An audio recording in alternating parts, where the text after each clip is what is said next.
Hello? Hello? Are we live? It sure says we are live. I never Hello? know for sure though, because YouTube's way of going live is really, really strange. Why is everybody in chat saying no Ashley and F? We're here. It's up. I got an ad of like a lady dancing with a lightsaber on a car. I don't know what this means. Oh, that's pretty epic. It's really cool, actually. It's a Hello. glimpse of your future.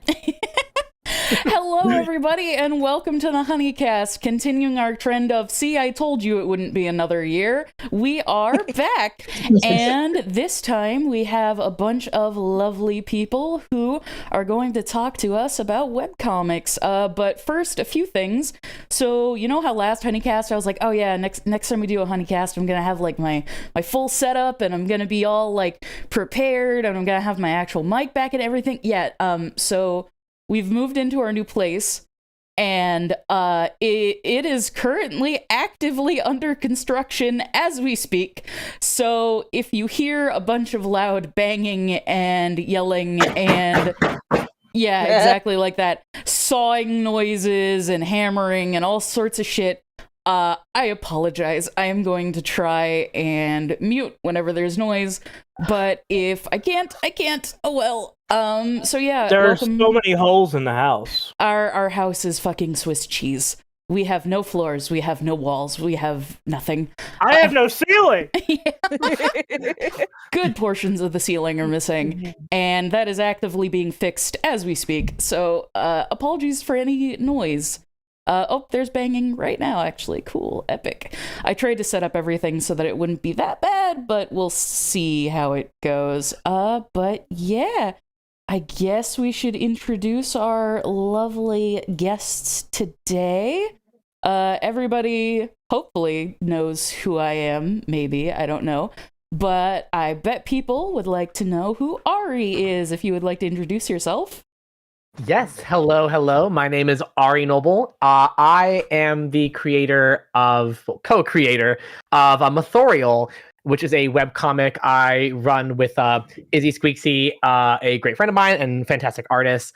It is a fantasy webcomic about a bat and a bird on a crazy fantasy adventure. I also am the co-writer, having joined last year on the long-running webcomic Tamberlane, which I'm going to let Caitlin kind of go in a little more detail about Tamberlane. I don't want to steal all the thunder and have Caitlin go, yeah, I do that too. So, yeah, I've been doing webcomics now for about 3.5 years, and developing them longer because, man, it takes a long time to make a story. It sure do. But it has been an absolute blast, and I'm just excited to be here and kind of talk about the craft. So that's me. Yeah. And it's Ari rhymes with sorry, not Ari rhymes with scary. I am Caitlin. I assume I'm just going to pick up from here. My name is Caitlin. I created Tamberlane, which is this central image or central characters in this image that people are asking about, the bat and the little kid. It is a story about a well-meaning bat who finds a really weird little creature in the woods and decides, you know what? I need to prove that I am good at adulting, so I'm going to take care of it. And then that thing was Albert Einstein. I mean, a human child.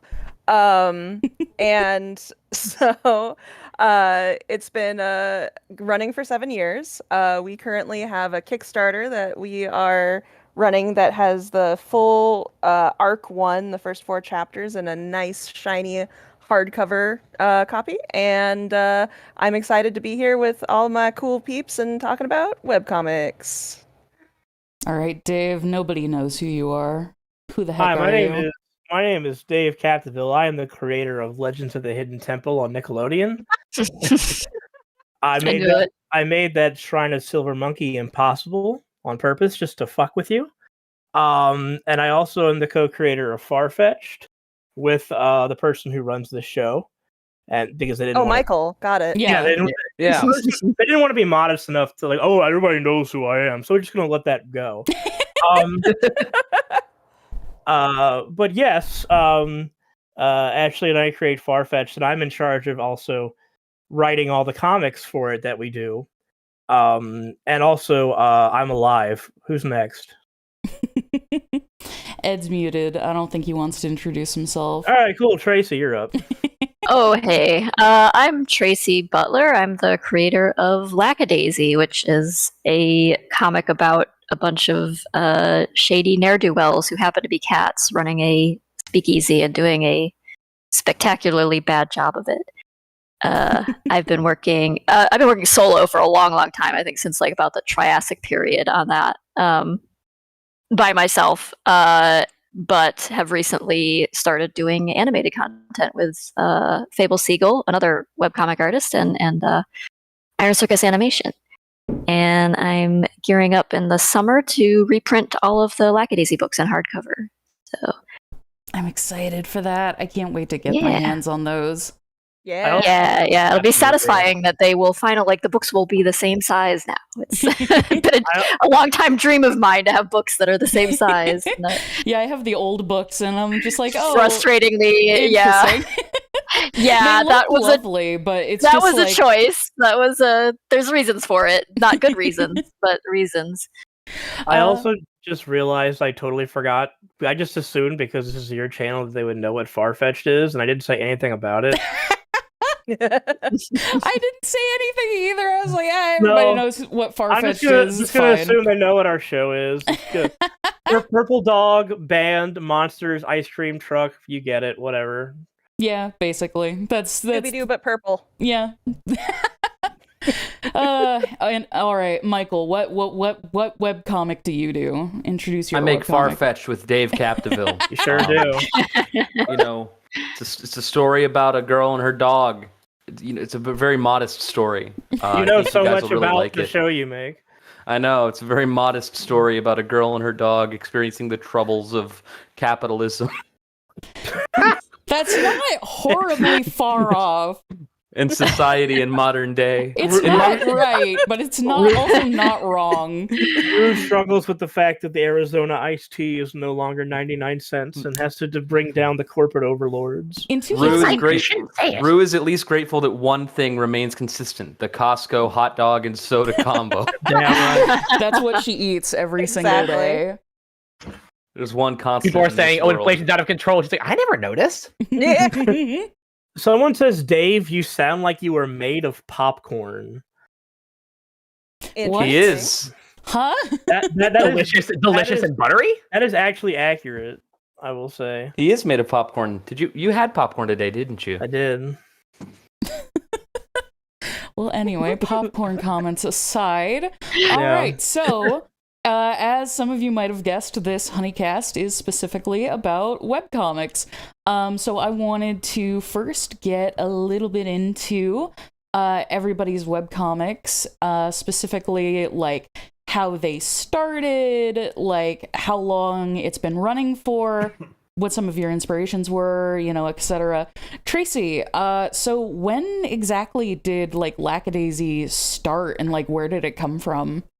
That started in 2006, way back in the DeviantArt days, and it came out of. So I was working in the game industry at the time, and it kind of like moved into a art lead role where I was doing a lot of, instead of hands-on art, I was doing like task delegating and making schedules and like art bibles and documentation for the artists and hiring people and reviewing portfolios and all this stuff that wasn't actually like doing art. So I was kind of going a little nuts, needing to do like actual like fulfilling creative work. And so I started doing a comic in the nighttime hours, and it kind of came from an interest in history that I had recently developed in like the place that I live, because I bought an old house in that area. And I just kind of got a little bit obsessed with the fact that there's like caves underneath the city and all this stuff, and it has this like tie-in with like the brewing history of St. Louis and Prohibition and everything, and it just sort of like, I don't know, snowballed into a thing that I couldn't control anymore. So I just had to start drawing it, and I kind of like always envisioned it as this, like when I like am writing, quote unquote, in my head, I'm actually like seeing it as a animated thing, and I guess that's just from growing up on Don Bluth films and Disney films and Looney Tunes and everything. Brain corrupted by cartoons. Yeah, exactly. It's just a nonstop silly symphonies thing going on in my head, I guess. But but I couldn't do that solo, so I just figured, okay, well, I guess comics is the mode by which I'm going to attempt to tell this story. And I started posting like previews and like character designs and things on DeviantArt. People seem to really enjoy it. So that just encouraged me, for better or worse, to make more of it. And yeah, it just took off from there, and it's been slowly updating ever since, as webcomics often do. But I kind of like had to adapt along the way to all the changing, like nobody was reading comics on their phones at that point in time. So I've since like had to reformat it all into like, mobile format and all these things. And but it's still out there. It's been on hiatus because we were working on a animated pilot for quite a while throughout the whole, pandemic fun time that we just had. And but yeah, I'm anxious to get back to it. So I feel like it's cannot wait to see more of the comic. It's going to be so Same. nice. Absolutely, yes. Yeah, thank you. Yeah, I'm very anxious to do it. I'm just like so tied up with like all the business aspect of trying to make sure that the animation stuff can move forward too. But I'll get there. It is a lot to balance. And yeah, I was about to bring up that Lackadaisy actually just released its pilot for the like 3 people who might not know about it. Actually, good. It's phenomenal, y'all. it is incredible. Hey, one of the best pieces of indie animation I've seen that's come out. At least partly owing to the fact that you worked on it, Ashley. Oh, So thank you. I gotta say, no one Tracy, ever. It's Yeah. better than 12-ounce mouse. Gotta say. What was that, Ed? Oh, I just said no one ever said that. It's never once been uttered. And yes, also featuring as the lead, Michael as Rocky in the Lackadaisy Yeah. pilot as Yeah. well. I've heard of it. Yeah, Hello. Michael, who had to recite that Oh my poem God. so many Michael, you're times. here? I'm Oh so God, I sorry. Whoa, I am here. Ed, Oh my you're God. here? Ed's here. That's What? so- well, I am here. Not that you would know by the fucking splash page. Listen, you've been muted the whole time, brother. No, you're in the splash page. You're Oh just, no, like, I didn't want to behind interrupt him. because I have nothing to contribute. Neither do I. Yeah, Ed, tell us about your webcomic. Hey! Oh, that sounds amazing. Thank you. Oh my gosh. But yeah, the very last Hunicast we did was all about the Lackadaisy pilot. So if you want to go and check that out after this, we had a bunch of the voice cast on and we talked a ton about production and all that. And obviously, if you haven't checked out the Lackadaisy pilot yet, go do it. Watch it. That after this Hunicast, stay here and watch this. That's Yeah, go, please. no, Leave- leave right now. Get out of the Hunicast. Get out of here. I don't want you here. You have so If many you better haven't seen things the doing. pilot yet, why are you here? But yeah, no, like I've gushed about it a million times before, but like Tracy has been doing Lackadaisy for so long. Like I remember when I first joined DeviantArt, I remember seeing Lackadaisy and like seeing it as like daily deviations and shit, and I was like, oh my god, what is this? Oh, they're cats. Cool. I feel something awakening inside me. I hope I don't become a furry. And just like I remember like as a little baby art child like studying the art and learning how to draw expressions from it and everything. So it's just it's so cool to just see how far everything's come with it. Aw, I oh, agree. thanks. Yeah. It's been just uniquely wonderful to be able to work with you and Mike on this thing. So And also massive shout out to Fable who directed the whole thing as well. yeah, Oh, yeah. Fable Siegel, who also background in webcomics, came from Black Blood Alliance. That was is working how on- I found out about Yeah. them. Yeah, I remember following them after I saw they that worked was on Black Blood. the Wolf comic on DeviantArt for all those years. It's still going too. I think Kay has picked it up again recently. Started making some new stuff. So I yeah, also feel like a lot of webcomic creators have in them a little bit of wouldn't it be cool if one day this was an animated thing? So it kind of like it's such an amazing like thing as like webcomic creator to see like such an amazing project like that come out of webcomics. It's like the dream. It's amazing. It's really cool. Absolutely. Well, I think a lot of comic artists are just visual storytellers, and they just, that's the way their brain works, and so it's sort of like this natural thing to be like, of course animated, of course, that's that's just the way it looks in your mind's eye as you're writing it. So yeah, webcomics are basically the screenshots from the film that exists. Exactly. It's like the story. It's like the storyboards. Yeah. When people ask me like, "Oh, hey, how do I get started on an animated pilot?" My first answer is don't. And then my second answer is start a webcomic first. You know what? It doesn't even have to be a webcomic. But also don't do that either. Yeah, don't do that either. That also sucks. I was about to say, is that why we started making a pilot and then did comics? We did the reverse. I'll get into that in a second. But yeah, but genuinely though, like when people ask me how to get started with like making a pilot or making an indie animation or anything like that, I always am sure to tell them, start out with something small. I highly recommend a webcomic. And even a webcomic is a massive undertaking, which is why I say to start with that, because you're going to realize so fucking fast that even that is a huge amount of work. But it forces you to get familiar with the characters, get familiar with writing, get familiar with backgrounds, design, all of that. And even more importantly, if you want to make an indie animation, you need funding. The best way to do that is to start with a comic so you can start building an audience through that comic. Because animation is expensive. It requires a lot of funding. A comic you can realistically do all on your own. Pilot you cannot. It's accessible. It's very accessible compared to animation, where you do need if you're going to do something of like the size of the Lackadaisy pilot, which is like over 20 minutes worth of animation, like you're going to need a big team of people. I think we had about I'm echoing, I'm sorry, I'm not sure why. Apparently everybody's echoing. Yeah, turn up your noise gate or something on Discord real quick. No, it's you too, Ashley. I'm echoing? Yep. Uh-oh. What the heck? I don't know what's happening.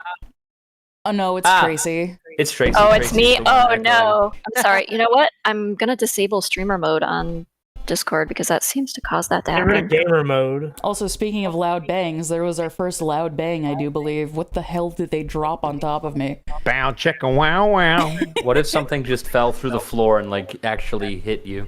That would just be fitting for how these things tend to go. She would die, Michael. That's what would happen. We'd have a lawsuit on our hands.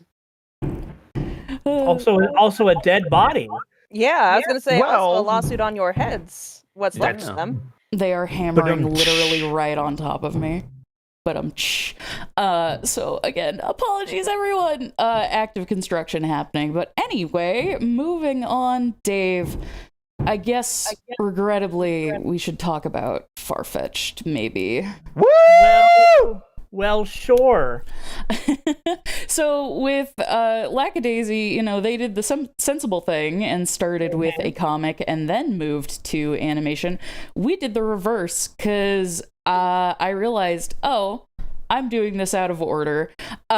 So we started with a proof of concept just to kind of get used to things.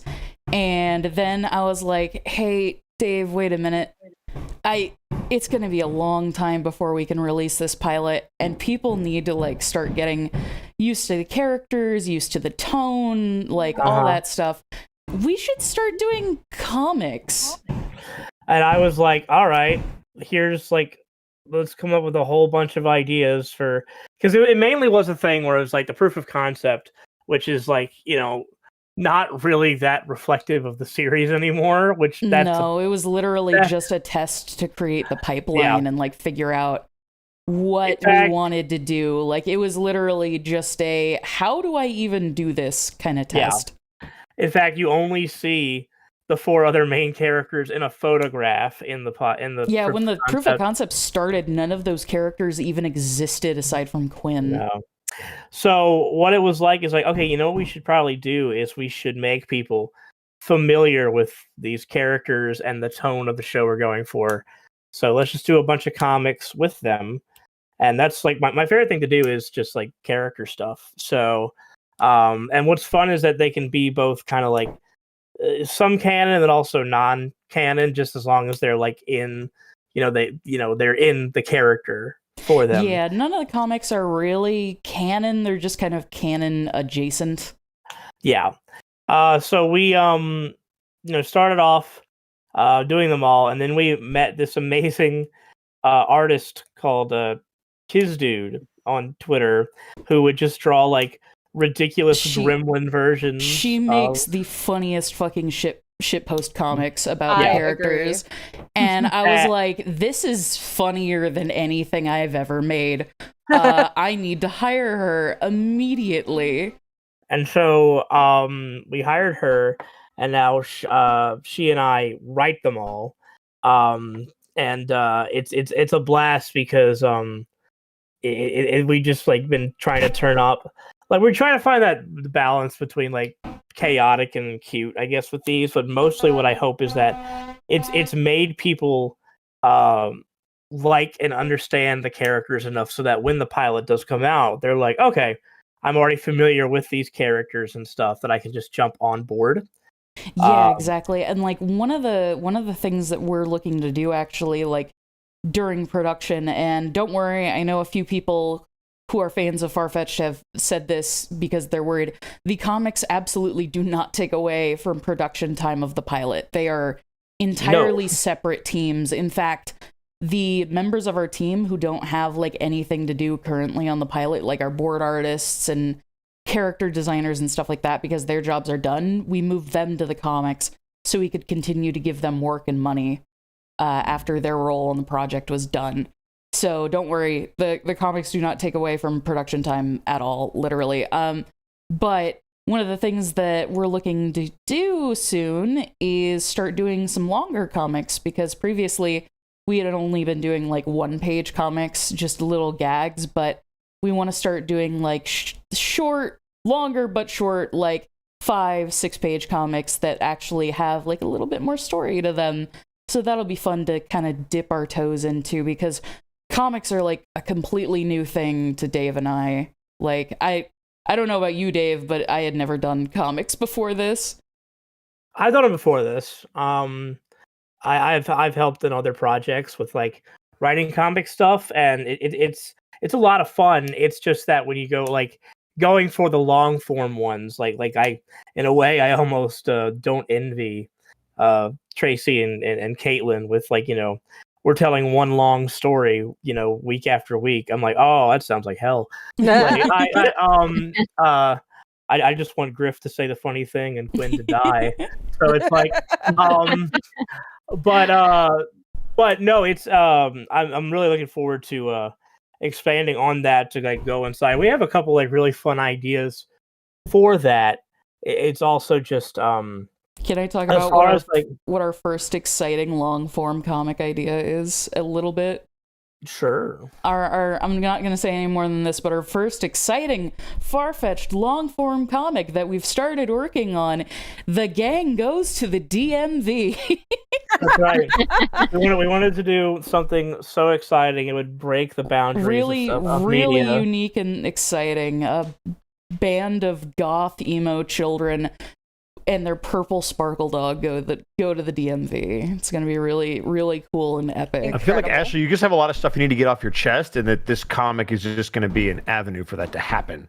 Oh, the DMV is going to be blown up by the end. Yeah, I mean, art is therapy, basically. Considering she took 2 years to fix her Honda, and I just opened the trunk and fixed it in 5 minutes, yeah. I'm just imagining a decade from now. What was wrong with the trunk that it took you 5 minutes? All it was one of the wires wasn't connected to the battery properly.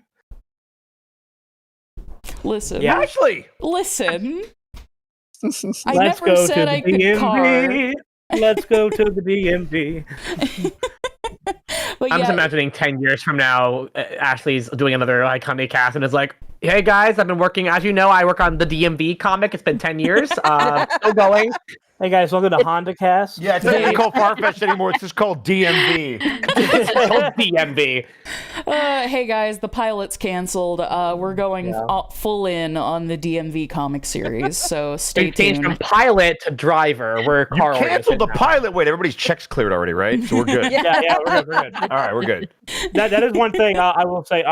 Just to reiterate what Ashley said, that like for me as like the main writer of things is that like because the pilot's done, and since all the animators are working on it, trust me, like I'm working on the comics because it's like there's not much for me to do right now except give like notes and stuff with Ashley. So I'm working on comics and also more songs too for Sesamoid, which is fun. Yeah. Oh, nice. I'm really excited with how the song we're working on currently is turning out. It's gonna Give be Dave cool. a raise, Ashley. I agree. Thank you, chat. Oh my god.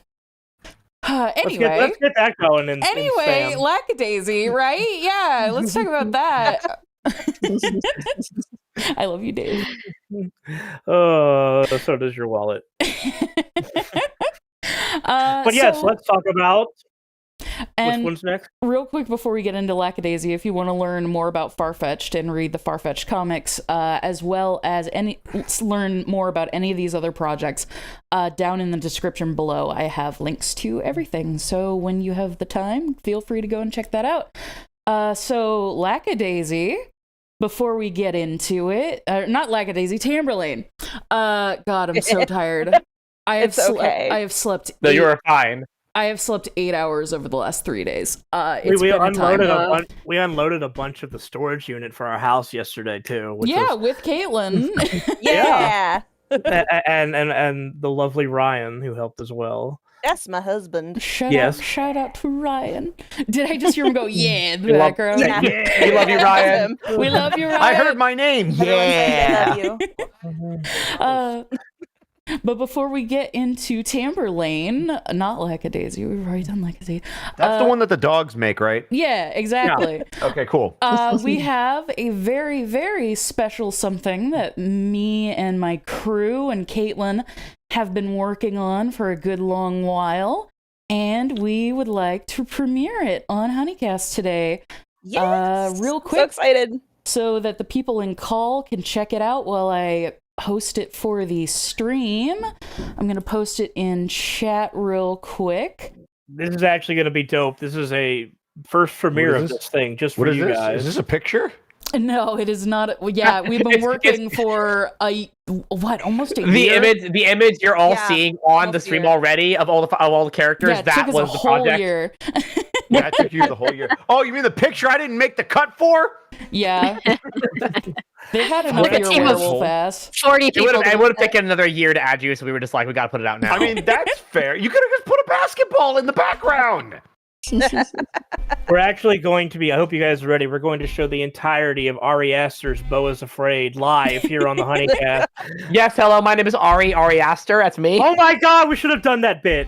Oh, damn. All right, I've got the little special thing in the chat for everybody here in call, and I'm going to mute and deafen real quick and show everybody the new premiere. All right.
All right. I hope that played correctly for the stream.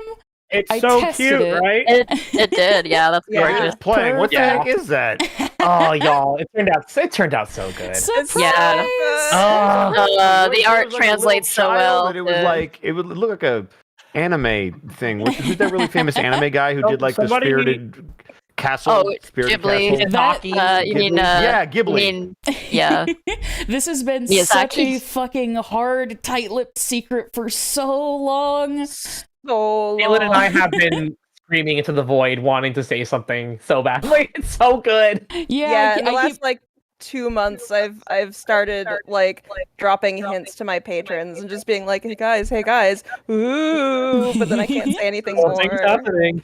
Yeah, earlier today, I asked Caitlin, like, it was like 2 hours before the stream started. I said, hey, is the animation like ready to go? And she's like, yeah. Do you want to wait for the stream? I said, no, show it to me now. I'm not willing to wait 2 more hours. I need to see this. That's what Ashley was doing until 5 a.m. this morning. Yeah. Oh, you're a trooper. Right. You guys have a bat as your main character, or one of them. Like, I don't envy the wings. Like, why would you do God. that to yourself? Well, I can talk about that as I talk about Tamberlane. Cool. What a transition. Oh, what One a of segue. One of the best things about being a co-writer on a project like this is that I don't draw it, so I can just say she flaps her wings at the massive army as the sky lights with fire, and then I can just sit back and do Oh, nothing. that is a conflict Dave That's and where I Caitlin ran goes, into and we're more gonna than edit once. this because you Oh have my to draw God. this. So many people have like commented like, why does the dog have hair? I'm like, why do you have hair? Like, What do you mean? What do you mean? Why does the dog have hair? That's Yeah. what? that's what they have. They usually, why does the dog have purple hair? I'm like, why do you have hair? And they're like, touche. I'm like, all right. Now, Did you you go gave watch the dog D&D you gave the movie? dog Oh, why a aren't the dragons breathing fire? you gave the dragon you gave the dog black wings and like a lizardy tail, but the hair is where I draw the line. That's Speaking where I of draw the oxygen in line. the air for the dragon to breathe the fire. And speaking of things with wings, Caitlin, you want to talk a bit about Tamberlane? Yeah. So I started Tamberlane almost 7 years ago. Holy crap. And I was originally working on a different comic project, and but I'd been in development hell for this comic project for like 2 years, and it was getting no closer to the point where I could do anything with it, and it was very ambitious, and I was like, you know what, I need a project. I need to do something with my hands. I'm going crazy. My Patreon has no content. Screw it. I'm gonna, the next idea that I have for a comic, I'm just gonna do it. I'm just gonna go for it, and it'll be my practice comic. And So much for a fucking practice comic. Yeah, it's fucking also right. funny how never many ends up comics seem to being- come out of yeah. like artistic frustrations. like, Farfetched Right. was also out of Yeah. artistic frustration and a quote-unquote practice project. I think that right. might be the only way you can really start a project of this Yes. size is to be in denial of what yeah. you were Oh beginning. god, I thought Yes. yeah. For the longest time, I thought, oh, Absolutely. just do this. I'll just do this casually. I'll just do it, in Yeah. the evenings. It'll be Just for easy. funsies. You know. I'll do 3 updates a week. It's a little project for fun. Oh no! Wait, Whoops. Caitlin, when did you first start Toblerone? I started Toblerone 2016, June of 2016. Golly, And- you guys doing this consistently, like I remember when Tracy told me how long Lackadaisy was going. I was like, oh my god, how are you not dead? Right? Like, I'm I am. I died. I have to say, Caitlin, I'm a really big fan of the boots that you guys make. It's Timberland. Yeah, the Timberland boots. Yeah. Timberland they're, boots, yeah. We branched out. Mhm. I'm a big fan of Sexy Back by Timberland. But the reason why I gave the main bat character like actual bat wings was it's a practice comic and I wanted to push myself. So I gave her wings that have weird anatomy that I now have to draw on every page. But at this point, I'm pretty good at them. Let me tell I think you, they look. That's the Dealing with laugh of those in someone who doesn't animation. even once regret their choices. dealing with those in animation sure was a time. Yeah. Oh yeah. Woohoo. You owe me dinner. Yeah. You got it, baby. But yeah, tell us a bit more about like what Tamberlane's about and like, where the story's at so far and all that. So, so after I decided I was going to do the next idea that came to my mind, I was in the middle of a D&D session a couple days later and just doodling random characters and came up with a design for Belfry, and I was like, oh, that's such a cute character. I want to do more with that. And then I had some other characters kind of in the back of my mind. I was like, oh, I'll just squish them all together and make a cast. And wow, wouldn't it be great if they found some weird creature and that creature was a dragon? And then I was like, no, that doesn't stand out from furries. What if it's a human? And so the gist of it is basically that this very pastoral town full of these anthro kind of critters, very inspired by things like Secret of Nim and Beatrix Potter and Once Upon a Forest and various things like that. Also very inspired by Lackadaisy, for that matter. Oh, yeah. And they find this human creature, but they don't know what a human is. They've never seen one before. And they're trying to figure out what it is and where she came from. And in the meantime, the Tamberlane, the little girl, is trying to fit into this society and doesn't really know how to. She's a little stunted in her language, and everything. She half of her communication is in sign, and over the course of the story, as they're digging more and more into it, it's becoming more and more apparent that there's some sort of interesting, dark taboo about this town and this area or this part of the world or whatever. Unclear so far. And it seems that maybe Tamberlane is attached to that, something to do with that. And it's been a really interesting... I got Ari on board a year ago because I had gotten through all of the setup parts, and I was like, cool, everything's great. Oh wait, now I know how I want this to end, but I don't know how to get there. Oh god. Oh no. And I was quickly running out of pages that I knew what was going to happen on them, and I was like, Ari, you're my friend and you do writing. Can you help me? And I said yes, and here we are a year later. Yeah, it was really exciting to be part of it because I started reading Tamberlane I think a couple of years before, and I had, of course, a bunch of theories and stuff in my brain, and now I have the power to kind of make some of my theories canon. It was really cool to be part of that process because we sat down. Caitlin said, "Here's a piece of paper that has all of the answers to everything that I thought of on one piece of one sheet," which was very cool to read. So I basically was like, "Oh, okay, now now I understand all the secrets." Okay, and we sat down and we just kind of talked through what was there and tried to take all these pieces of this puzzle that Caitlin had laid out and put the pieces together and find what pieces had been missing and 3D print pieces that didn't exist. And now the puzzle's kind of coming together, and it's really been fun to just be part of this project and help. I'm sure because I think, Dave, you've had very similar experience as a co-writer where it's really interesting being the writer on a project, helping someone else who's writing and brainstorming, together crafting collaborative writing is really cool. It's so cool to write with someone else versus writing completely by yourself.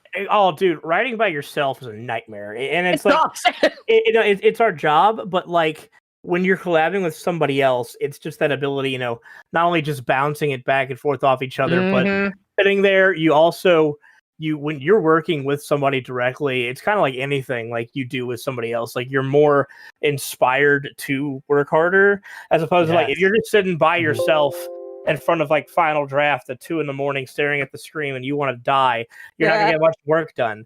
That's why it's my favorite sessions are when Ashley and I are in the office and we have our big whiteboard and we're just writing down all the ideas for stuff and putting it down. Yes. Yeah. That's what I'm going to Seattle actually tomorrow for Caitlin and I are doing a signing stream thing. We're gonna hang out. Absolutely. And while I'm there, Caitlin and I are like, oh, we're of course having an in-person story session with a whiteboard. We need to we never had a chance to do it in person, and for those who haven't, story breaking is an art form in itself, separate from writing and separate from. It's a very unique thing, and it's such a fun experience. Because stories are, there's a lot of structure to stories, but of course you also want them to be unique and interesting, and so a lot of your inspirations are coming out, but also you're just trying to think of as many cool ideas as possible and just work them in and have fun with it, because it's exciting. You want to be a fan of your own work. That's a really important thing, I think, is to like if you aren't enjoying it, nobody else is gonna enjoy it, so exactly. But I obviously don't want to just completely barrel over, but that's kind of, that was my experience joining the team and basically being like, oh, I thought that you had everything already planned. Like, when you're reading it, you get the impression it's already there. And Caitlin's like, here's a few things that I don't know what's going to happen with these. And insert long list here. And we made it, we basically, the priority. One of the fun things about webcomics, it sucks, kind of, but it's also kind of neat, is when you're like, okay, I've written 40 pages, and that's a year. Okay, so. Yeah. Don't forget, y'all, there's only 52 weeks in a year, so if you don't miss a single week of your comic in a year, 52 pages. It really isn't that much when you think about it, right? That is 2 Marvel floppies. Like I have Marvel films? Yeah, I have no idea how people do like weekly webcomics. Like, it usually takes us at least like 2 weeks to get like a page done, but that's because we have a million other things that we're focusing on, so we kind of take it easy. I cannot imagine. It's called dedication, going Ashley. weekly. Sounds like a skill issue. Well, as we can see by how many Honeycasts we've been having, dedication is absolutely a skill issue of mine. I gotta say, 2 in a year, that's a record. It sure is. At least recently it is. But yeah, speaking of like writing in person and everything, Dave actually went home to Louisiana for a little over a month, during this whole moving process. Yeehaw is not Louisiana. I know where I live. What are you? Makes gator noises. All right, I'm sorry. Shoot him. There we go. That's the right one. Did you go mudding while you were down there? Oh man, I went. We gotta go get this thing stuck. All right. No, but I did because it was kind of a funny thing, because like in between us moving houses, Ashley was like, all right, we were gonna get like an Airbnb for a month, right? It's like, Dave, you could pay $1,500 or go home. And I'm like, mommy, hello. And so I just went home, hung out with my parents for a month. It was actually a lot of fun. But when I was home. Oh, I was just gonna like transition into saying, like, but during that whole time, since you were gone, it was really hard to do any writing or anything like that together. Like, being able to write together in person is something that like we absolutely take for granted. It is so much more difficult. You also had no like, internet at home, Dave. My internet at home was like, it was Louisiana. Oh no, that's horrible. That'll do it. You're right. Story break by mail. You send a letter. You wait. When the letter comes back, you write. That's how you do it. Dave and I both have like documents that are like pages upon pages upon pages long of just like story elements and character things and writing stuff that we like have come up with and want to work on like over that time that like Dave was gone and we've been moving and like busy and everything. Yeah. And it's just, it builds up so much if you're just not able to work on it for a little bit. It was really, really funny. Yeah. My problem is though, is that like I get very, very antsy if I don't have something to work on. And so like while I was home, because I couldn't really, because I was doing comic stuff with like kids, but like with Ashley, like, being busy with mainly with the Tamberlane thing you just saw. Yeah. Apologies. Please butcher it every time. I love it. Oh no! No, I mean that for reals. It's hilarious. No, I started working on 2 other, like I started working on a horror movie and a musical script project, because I was like, I got to do something. Yeah. And now I'm like, oh, I guess back to Purple Dog. And I was focused on house stuff and moving the whole time, and Tamberlane animation and Lackadaisy and everything else. And I was like, yeah, that's enough. That's enough for me to focus on. I'm good. I watched a lot of baseball with my dad. That was fun. Like, Yeah. Sports.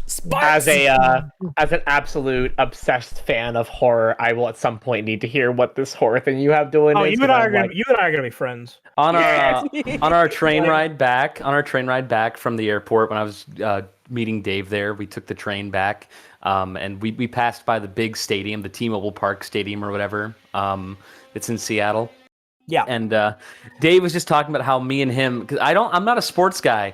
Dave was like, I want to go see some sports games, just because I think he's riding off that high of watching a bunch of sports I with would his love dad. to go. I'm like, I'd go. I'm like, why not? Yeah. I'd go. Yeah.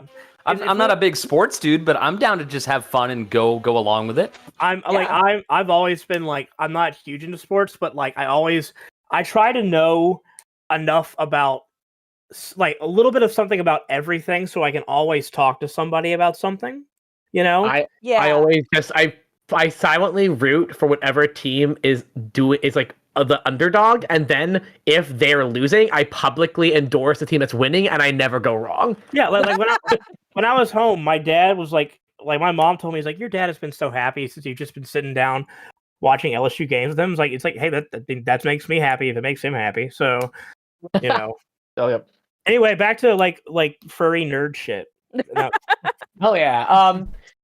I like how the thumbnail is Sparkle Dog, human, furry. Let's go Tigers! Wait, excuse you. You want to run over that list one more time? Sorry. Purple Sparkle Dog, human, furry, basketball, furry. Thank you. God, you know what I do? Like, it looks like Rocky is about to get pegged in the face. I actually thought when you were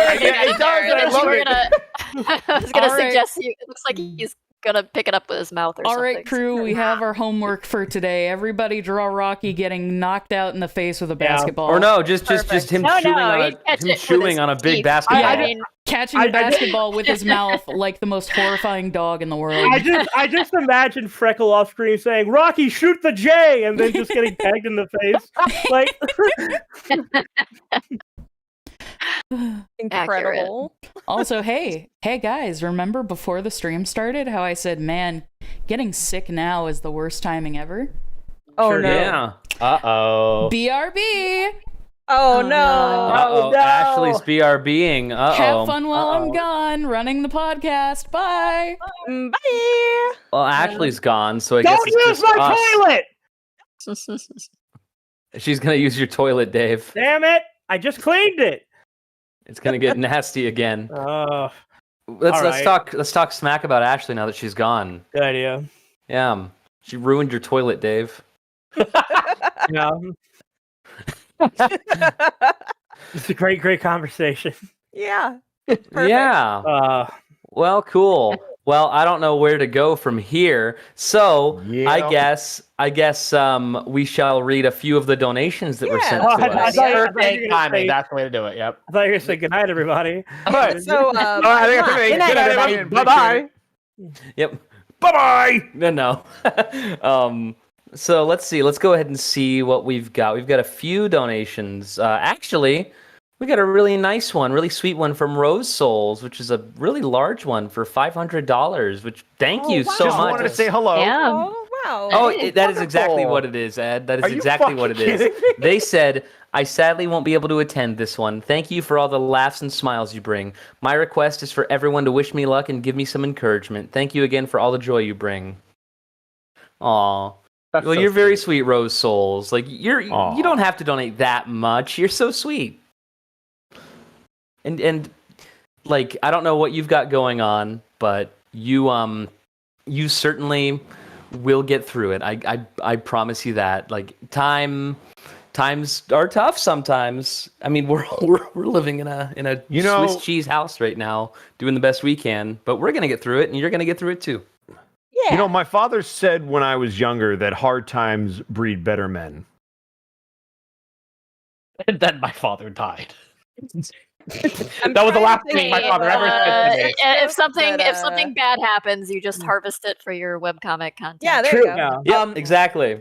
Yeah, truthfully, just times. It's inevitable that everyone is going to have times in their life that are difficult to varying degrees. But you seem like a really kind and thoughtful person, and that means something in a world like this, and you deserve all the good things that come your way, and I'm sure that things will work themselves out, and thank you for being you.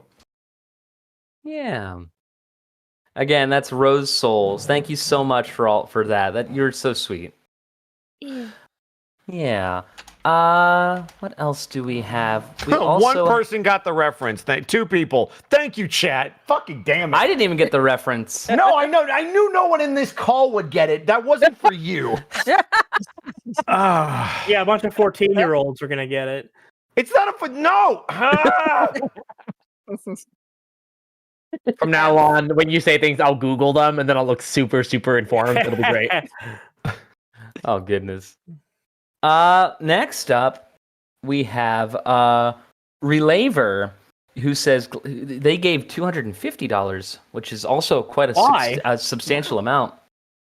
They said, glad you went and got burritos. Now I will fund you fine folks with a chicken Parmesan pizza and the rest for bunny food. Have a wonderful day. See you later, taters. Finger guns. Well, I guess that's referencing last Honeycast, because we got Caitlin, burritos. you should do that thing you typed in the chat. Okay, cool. Thank you. At the end of the last Honeycast, we joked about getting burritos at the end because we were so hungry. I don't think I actually got burritos. I think that Ed did. I'm going to get a burrito right now. You're going to get a burrito right now? Mm-hmm. Okay. I'll talk to... Actually, wait. Caitlin, are we still going to dinner after the Honeycast? Oh, yeah, we're still going to dinner, unless Ashley explodes. I guess we'll see. Yeah. We're probably not getting burritos after this stream, but... Oh! Man, there's nothing I love more during the Honeycast about talking about after the Honeycast. Let's talk about the location we're going to be at. That way fans could find us. Yeah, sounds perfect. Yeah. Yeah, dox Let's yourself. go to the South Center Mall. Yeah, let's go. Yeah, down in Bellevue, right? Yeah, no, down in Tacoma. Yeah. Tacoma. Oh, that's right. Okay. Mhm. Yeah, let's go there right after the Honeycast. Right after the Honeycast. Yeah. That's where you guys can find us. Party Yeah. at my house, 506 Northwest Lane. Be there, be square.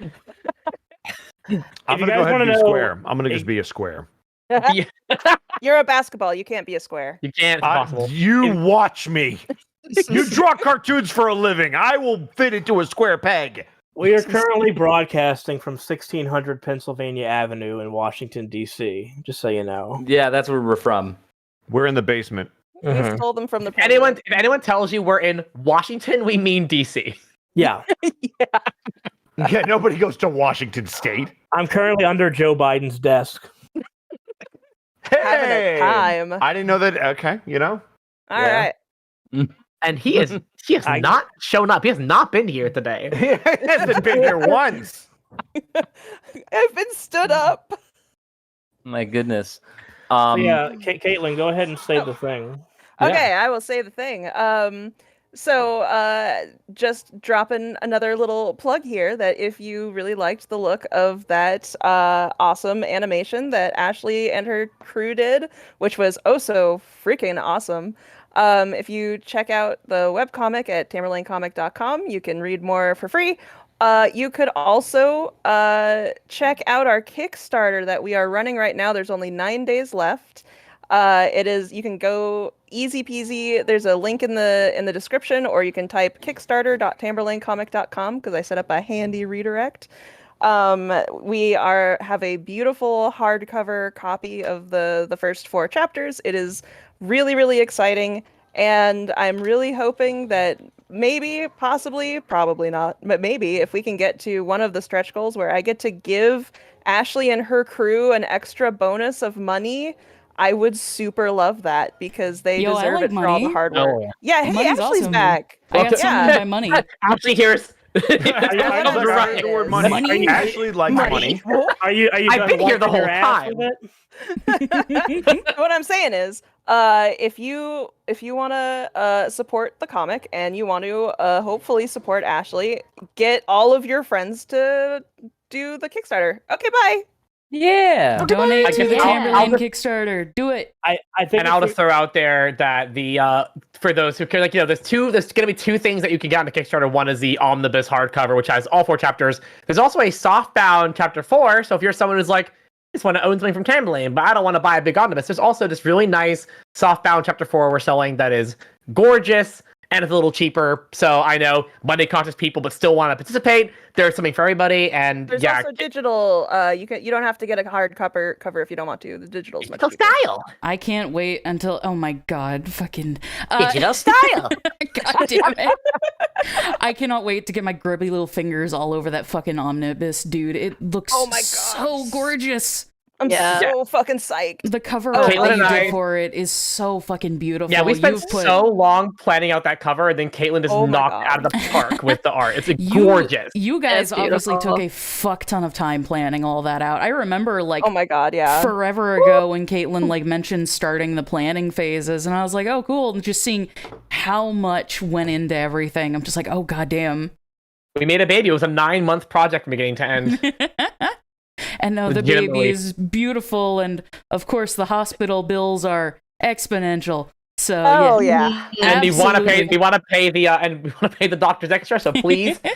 Yeah, we really do. Go, Oh yeah, go there's one support more thing I the wanted to mention Kickstarter. real fast, which was that Honey, Ashley's bunny, it has a cameo in the comic, as does Kira, Yeah. the purple sparkle dog, No. as Yeah. a bully. It's extremely fitting. Kira's so cute in the comic too. Kira's what? A like She's a Highland cow alligator mix. yeah, which is That's a so clever way to make the creative. design work. Yeah. It It is so really fun. funny when Caitlin and I will be talking about our plans for Kira as a character, and then after we're like, "Oh yeah, was this originally a completely different dog?" Like, it's like And yeah, Honey is also in the comic as well. She is just as cute and fluffy and purple as she is on Hunicast. It's true. It's not real. Don't say that to me. You know, I'm sensitive about that. There's a quote. everything in Tamberlane is real. There's a quote I like from Brendan Lee Mulligan. It's like, "Don't. I'm holding on by a thread, and what's below me is bottomless." Like, That picture of just that little tiny baby bunny just sitting in a ball and just says, "I'm at my fucking limit." yeah. Somebody said, "Don't hug me. I'm scared. Get away from me, Duncan." I just Can don't- if I can be so bold as to ask, how Ashley and Caitlin, how did you guys become friends? How Oh do you my know each other? gosh. Ooh, that's a good question. That is a year really good question. I've was- always wondered why people like Ashley. God, that is a That's very not good the question I was posing. I already know the answer to that. 'cause Aw. Yeah. I'm not asking how did it happen. I'm asking why did it happen. Yeah, why, like what would compel you to? Yeah, go ahead, Ashley. Please, I'm curious. What was it? It was like It was like 2014? 2013, I Yeah, think. it was 2013. The year was 2013. We were in Canada. I had been driving for, God, 16 hours or something at that point. And it was like 1 a.m, and I had gotten to my hotel for a My Little Pony convention that was happening in Canada. And it was the Canadian convention, right? It was, yeah, yeah. it was. It was a pony convention that was happening in Canada. And I get to my room, and I am sharing the room with a friend of mine, and they let me know, oh, hey, 2 other people are also in the room that you haven't met before, but they make this really cool card game called Twilight Sparkle Secret Ship Fic. And I was like, oh, I'm a huge fan of that. Cool, I'm happy to room with them. And I had been a fan of that card game for like a year before that point. And we get to the hotel room, everybody's asleep, so I don't get to meet anyone. I pass out, and I wake up in the morning, and everyone's already awake, and I just groggily lift my head, and I think it was either you or Ryan, Caitlin, that just went, good morning, sunshine, and I'm like, who the fuck are you? Sounds like it was probably Ryan. Yeah, it was probably Ryan. And that was the beginning of an absolutely beautiful friendship. We spent Yeah. the whole weekend at this con rooming together and with tables near each other, and got to know each other, and yeah, it was all downhill from there. It sure was. Why do you have to say it like that?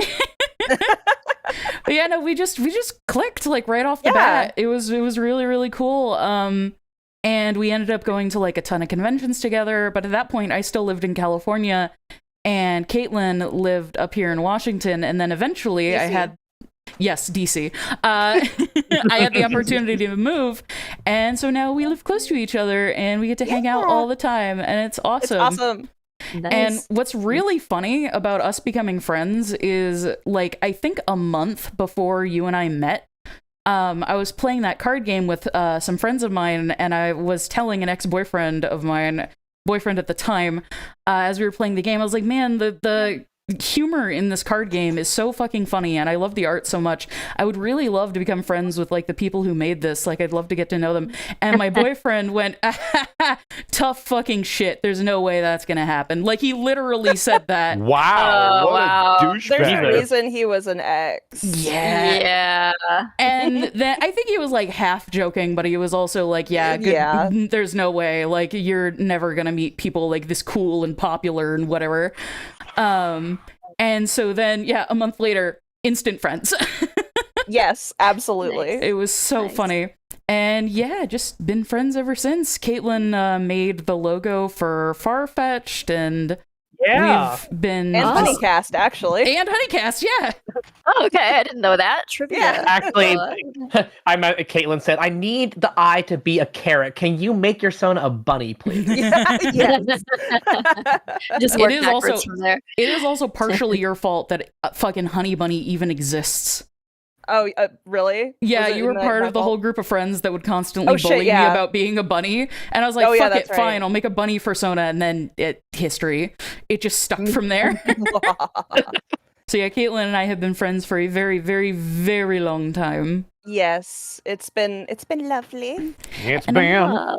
I'm excited we When finally I- got to collaborate on like a big animation thing. Yes, oh my god, I've been wanting to do that for so many freaking years. I'm I've tried so this thing so so When much. excited. Caitlin and I were in the early part of the Kickstarter, there was this question of like, what would be a good way to kind of help market the project and also be exciting for people. And we very quickly were like, I mean, it's gotta be an Ashley animation project. Like, someone who's really good at this, and there's all these people. It was really we didn't think it was gonna happen in terms of like, it sounds so extraordinarily exciting to do that. And they were like, no, you know what? We're gonna do it. We're gonna push. We're gonna ask, and the rest is history. And you guys, it's crazy. It's so good. It's ridiculous. I wish it had been a little bit smoother of a process, but everything in life decided to happen all at the It same happened time. all at once. Of course. Oh, Yeah, that goes to show though your skill though, that you pulled it off with all that stuff going on, because like it's here, it happened, and it Thank looks great. you. So And also, Yeah, huge that's so shout good. out to the rest of the team who helped with it as oh well. my god, yeah. Oh my the- god, yeah. The credits for everybody is going to be on the Kickstarter page if people want Yeah, to we're check gonna out who update worked the on video. it. We actually have two versions of that video, one with like the extended credits and reference to the animation, and one without them, because we were like, wait, so we have a version ready to go with all their names in it. So I want everyone to like follow all of them, because they're all extraordinarily skilled people. And I know a few people had asked, and I don't like self-promoting too much, but it's hard to do. But I should mention the song that was playing during it for those who asked was the Tamberlane. There's a song called Tamberlane that I wrote. If you look and at my sang. and sang, Wow. and You it's sing on. too? Fuck! Yes, I do. It's on my channel. I went by Meta Joker in the Brony fandom for many years, back from like 2011, and It I all still make comes songs back with to the My Meta Little Joker. Pony. It always does. Right? So It wait a always second. does. You don't draw I it, did do you? I'm terrible at drawing. Absolutely just Oh, thank terrible. Christ. Okay, we're good. Very bad. But yes, if anyone wants to see my music, including that song, look up Meta Joker. Google will probably space it out as to Meta Joker and then give you a bunch of Joker content, which I hate, but I can't control it. So it's it's on there. It was a lot of fun making that. I made that right before you asked me to join the team. I was a that's fan right, yeah. song, and then I joined the team, and I'm like, now it's official. It's canon now, yes. It's canon now. I love that scene when Applejack starts dancing down the stairs. Thanks, Dave. Because shut up! I'm not gonna explain my Don't joke to you. speak to me. We already broke my toilet, so whatever. Speaking of My Little Pony, Ashley, we can talk about that we're going to be at Everfree now. Oh, yeah, yeah. we can. That's a good That's transition. So cool. What the heck is Everfree? Is that like a water purifying? It's a My device Little or something? Pony convention up in sounds like- Seattle. That was the first Brony convention I went to in 20. Wait, there are still 12. brony conventions? Oh, There yeah. are. Yeah, they're They're still still thriving. Dude, I used to go Isn't to the show like dead? I used to go to like 5 or 6 Brony conventions a year. like back in the day. It was wild. I don't know how I did it. But yeah, Michael and I are going to be guests at Everfree Northwest in August, and we're going to be look this up. I don't believe you ever. That is you made that up. We're going to be tabling alongside the voice actors from the Owl House. So if you want to come see us, and more importantly, if you want to come meet the voices of Luz, Rain, and Luz's mom, they will also be there. And you should come and say hi. Is it Luz's mom? Yeah, I believe so. No, I don't think Luz's mom is there. That's who I thought I was doing. I'm also doing. I'm also doing a bunch of. It is. That is right. That is Luz's mom. You guys should probably look this up before you announced it. I've never seen. What I was talking about. I've never. He's like, I've never seen the Owl House anymore. What are you talking about? There is no Brony convention. You made all this up. Also, didn't you want me to go to this too? Yeah. I don't know if you're going to be able to be a guest, but you can certainly sit next to me, I'm sure. I'll allow it. I can certainly sit there. Yeah. I'll see if I can allow that. I can't find. Why can't I find this con? All right. Actually, I think we can actually hear the cutting through your microphone now. You I can hear it. Sure can. You totally can. Oh my God, the chains! Yeah, they're sawing our walls currently. But yeah, I'll also be doing a bunch of exclusive prints for that convention as well. So if you can make it there, you'll get some exclusive Ashley Owl House prints, which will be fun and cool. And I'm not nervous about it at all. Back? You're not on the guest of honor list. You're lying to me. I'll also allow you to sit next to me. Guests of honor. He's under featured guest. Yes. Guests of honors for the actual My Little Pony actors. Yeah, we're not cool enough to be that. Oh my God! Oh no, my it's God, Dave's it's mic loud. that's the sawing noise is coming from. Hold on, I got this. Shut up! Okay. Don't. That's actually. How'd Dave that work out for you? That's the sound of Dave writing the comic. That's what it sounds like. Oh yeah. Mm-hmm. It's an electric pen. This is me hard at work. Just.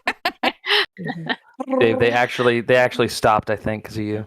No, they didn't. That would be so funny. That's the last straw. We're done working on this house. After this is done, we're gonna have to go outside to the contractors and be like, "Hey, we're so sorry. We host a podcast. We apologize." Do you think they care? A little bit. They seem They nice. don't give a shit. You're paying them to fix your house. When they were coming into the house at like 9 a.m. today, I was still in bed, dead asleep, and they just walked in because I'm just in the middle of a random room in the house right now because my bedroom is Swiss cheese. They just walked in and was like, "Oh, hello, random sleeping person in the middle of the floor." I'm like, who are you? Why are you in my fucking house? Michael, why did you just now reply to the thing that Caitlin already did? I know. I didn't realize that it was that long ago. I just saw a new message. I'm like, oh, let me reply to that. Good job. Well, I appreciate your enthusiasm. Yep. I don't even read what I'm agreeing to. I just say yes, please do to whatever it is. It sounded like someone just fell on the ground above me. Speaking of Michael doing things, Michael, we should probably get into questions now. Yeah, I didn't want to interrupt anybody. We already did while you were pooping. We did a few. Cool. We didn't touch. You have to say it like that. There are a few that we did not touch though. Still, that we still need to get through. Bitch. I'll say they were covered in poop. It's your toilet? Yeah. Yeah, actually, she owns the house. How does that work? Because the three of them have the nice bathroom upstairs. Dave has the crappy bathroom downstairs. So you use her bathroom, her other bathroom in her house. Oh, Mr. Simp over here. Here, Dave, that's God's toilet. And everything belongs. By the way, can I talk about real quick while you get ready for the question?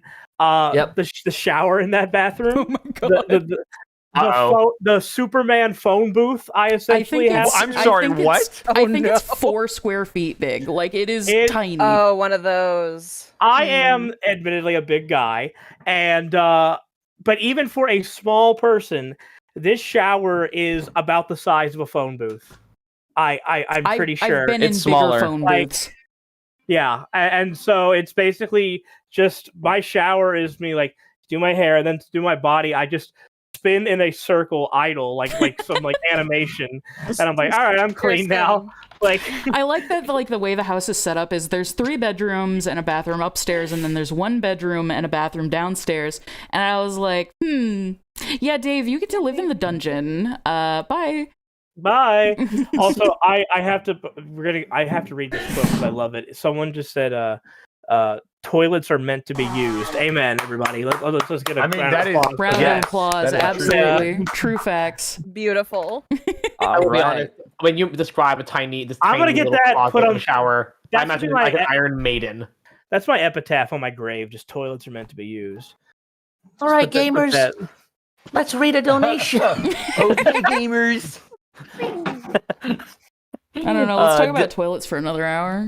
I don't know. Toilets are Donate meant a to be lot of used. money. Call We me should toilet. probably read I them. mean, this is a shitty podcast. Might as well talk about poop. Thank you. Dylan Sawyer donated the same thing twice in a row, and I don't know if that was a mistake. So I'm so sorry. If Well- you donated. Oh, I like, saw they said in the chat they did it by mistake. I'm so sorry. I don't know if you're able to get that second one back. I'll Oh see yeah, if- I'll see if I can if you refund did it it through to like you. PayPal or Yeah, something, you can we'll just let try them and know get it it double back to you. charged you. Yeah, there's two $100 donations from them. I assume one of them, like they said, was a mistake. But thank you so much for that $100 donation. They say, "Hi Ashley, I just got accepted into RMCAD for animation. Currently, it is a transitory step to Les Gobelins. Les Gobelins. Les Gobelins. Yeah, Less cool. goblins. I wanted to say thank you. please. Fewer of them. They say, I wanted to say thank you. You inspired me to start drawing, and now it's my career. Your work has Yo, truly that inspired is- the next generation of That's so animators." That is Awesome. huge. That is awesome. Like, See what happens when you should tell be- people they can chase their dreams? Yeah. You should be insanely proud of yourself because that is like a massive step. Like, Yeah. so few people are able to do that. So you should be incredibly fucking proud. And I am so happy that I could play even a tiny part in you getting there. Best of luck. You are going to do, I mean, if you've gotten this far, you are going to do absolutely amazing. And I wish you nothing but the best. And you should totally tweet at me some of your work sometime. I would love to see it. You did it. You did it. Good job. Yeah. Congrats. And also, Uh-oh. Michael, can you send me their username so I can see about refunding the double charge? Yeah, here's their username. I'm posting it in general now. Thank you. The contractors are taking revenge on me because they're right above my head with this. Oh, they're I'm just glad handling they're not Ashley's above. room. I'm glad they're not above my head anymore. I'm waiting for like dust to rain down on me like snow. I can Right. hear the sawing so loud. I don't know if there's anything we can do about it. Yeah, for those who just got here or don't know, my house is currently under construction, literally during this Hunicast. So Honestly, it's nice to have a soundtrack to the show for one. Yeah. Right? Yeah, dude, we just have Saw 2 in the background. It sounds like your house has been invaded by like It does sound There's- vaguely threatening. there's a man with a chainsaw just desperately trying to get in to kill Dave throughout this whole thing, but Could he you can't imagine leave. Just like you're at the door one day, just knocking, like there's three guys just with chainsaws, like we're here for your house, and they just start attacking your wall. Like, Goodness. all right, what's the next question? We got $75 from Hi M Ben that says, "Hey, thanks for all the free entertainment over the years," which is very sweet of them. It started up right when I you know. started talking The again. saw I wants to know. answer the question. I know.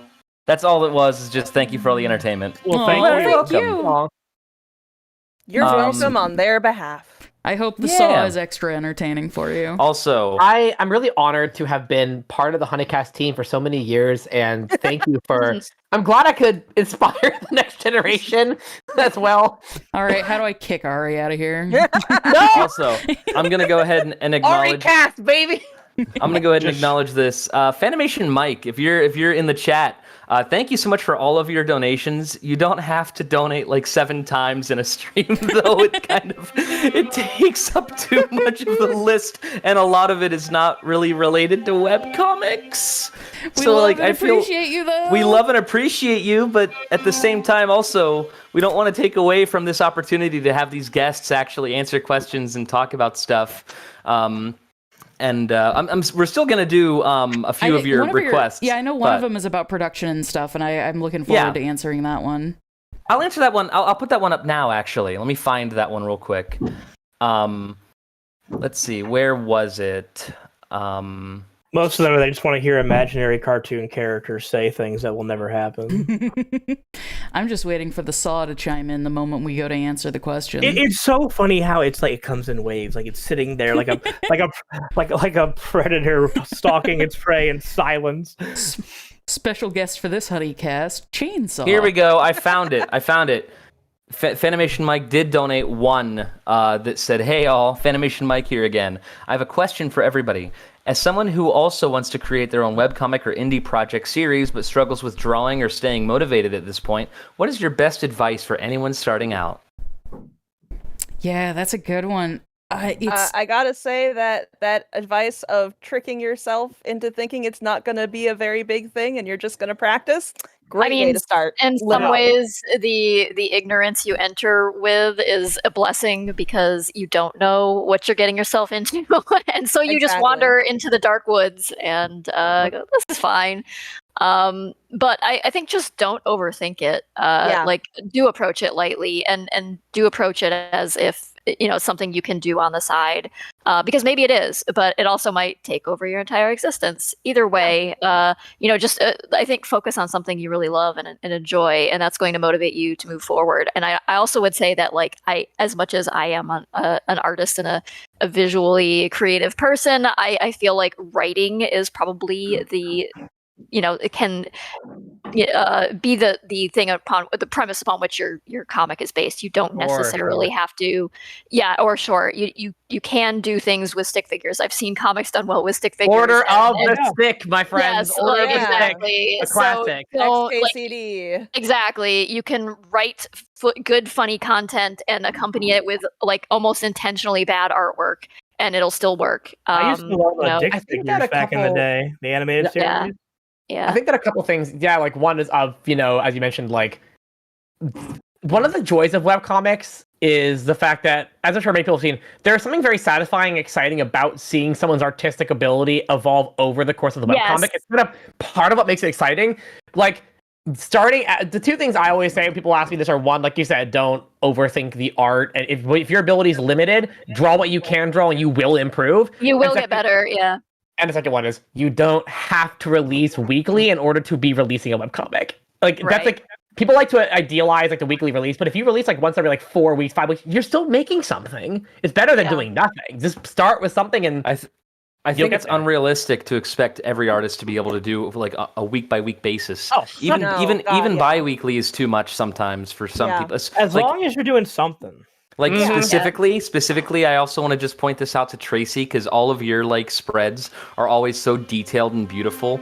That is unachievable within like a week or two. It like comic pages frequently will take me like a month of work. So don't do that to yourself, though. That's like feature creep sort of thing happening where you actually make it progressively more difficult for yourself to produce things. And I would say that probably one of the things you should take into consideration as part of the art form of making comics is making an art form that is reproducible but appealing, or that complements the story well. Like, focus more, I think, on art that coincides with the kind of story you're telling, and make it something that is reined in, such that you can continue making it without dying or injuring yourself. I specifically arranged Tamberlane in such a way that I could do it sustainably. Right. Because like I will paint one background for a scene, and then I will just copy paste it for every panel in different places. There is no shame in being resourceful. In fact, I think that's commendable if you can figure out how to keep moving in a forward direction and update regularly. You don't have to do it regularly. Don't injure yourself to do that, but. If you're working a day job or something like that, or you have to take commissions or whatever to in between, like, that's very common, and that's why a lot of webcomics stall out and have irregular update patterns and things like that. It's because you have to do other things that actually earn money, especially while you're still doing the audience building part. So don't feel bad about that, but something is better than nothing, like people are saying. So let's just be clear, like, both comics, animation, music, film, any indie project, you're not going to be making any money for quite a while if you do. Yeah. In It fact, literally took me 10 years of working on Lackadaisy before I made any money on that thing. So Ashley and I have been working on Farfetch for 2 years, and I'm trying to get a part-time job at an antique store right now. Like, Yep. You need to find something else to bring Yep. the money in. So Oh my god! so Mine's Every aggressive. just being a time. chainsaw. It's leave me alone. it's honey. It is the ever encroaching chainsaw of capitalism just looming. Yeah. Hello, friends, and welcome to the Hunicast. While you're listening to Hunicast while getting a haircut simulator. Yeah. That's a very aggressive haircut. I don't know if I'm okay with this. The Buzzcut edition.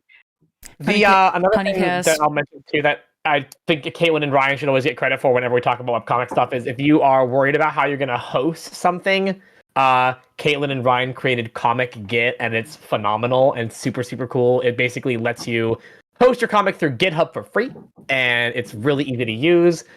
Is there a website live for it yet, Caitlin? Yeah, comicgit.com.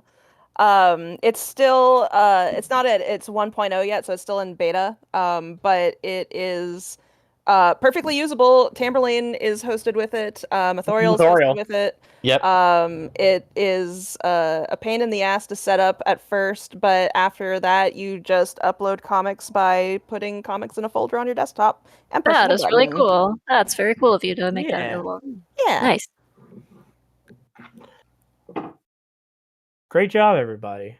Yeah. Hell yeah. Michael, questions? Sorry, people are talking. I don't want to interrupt.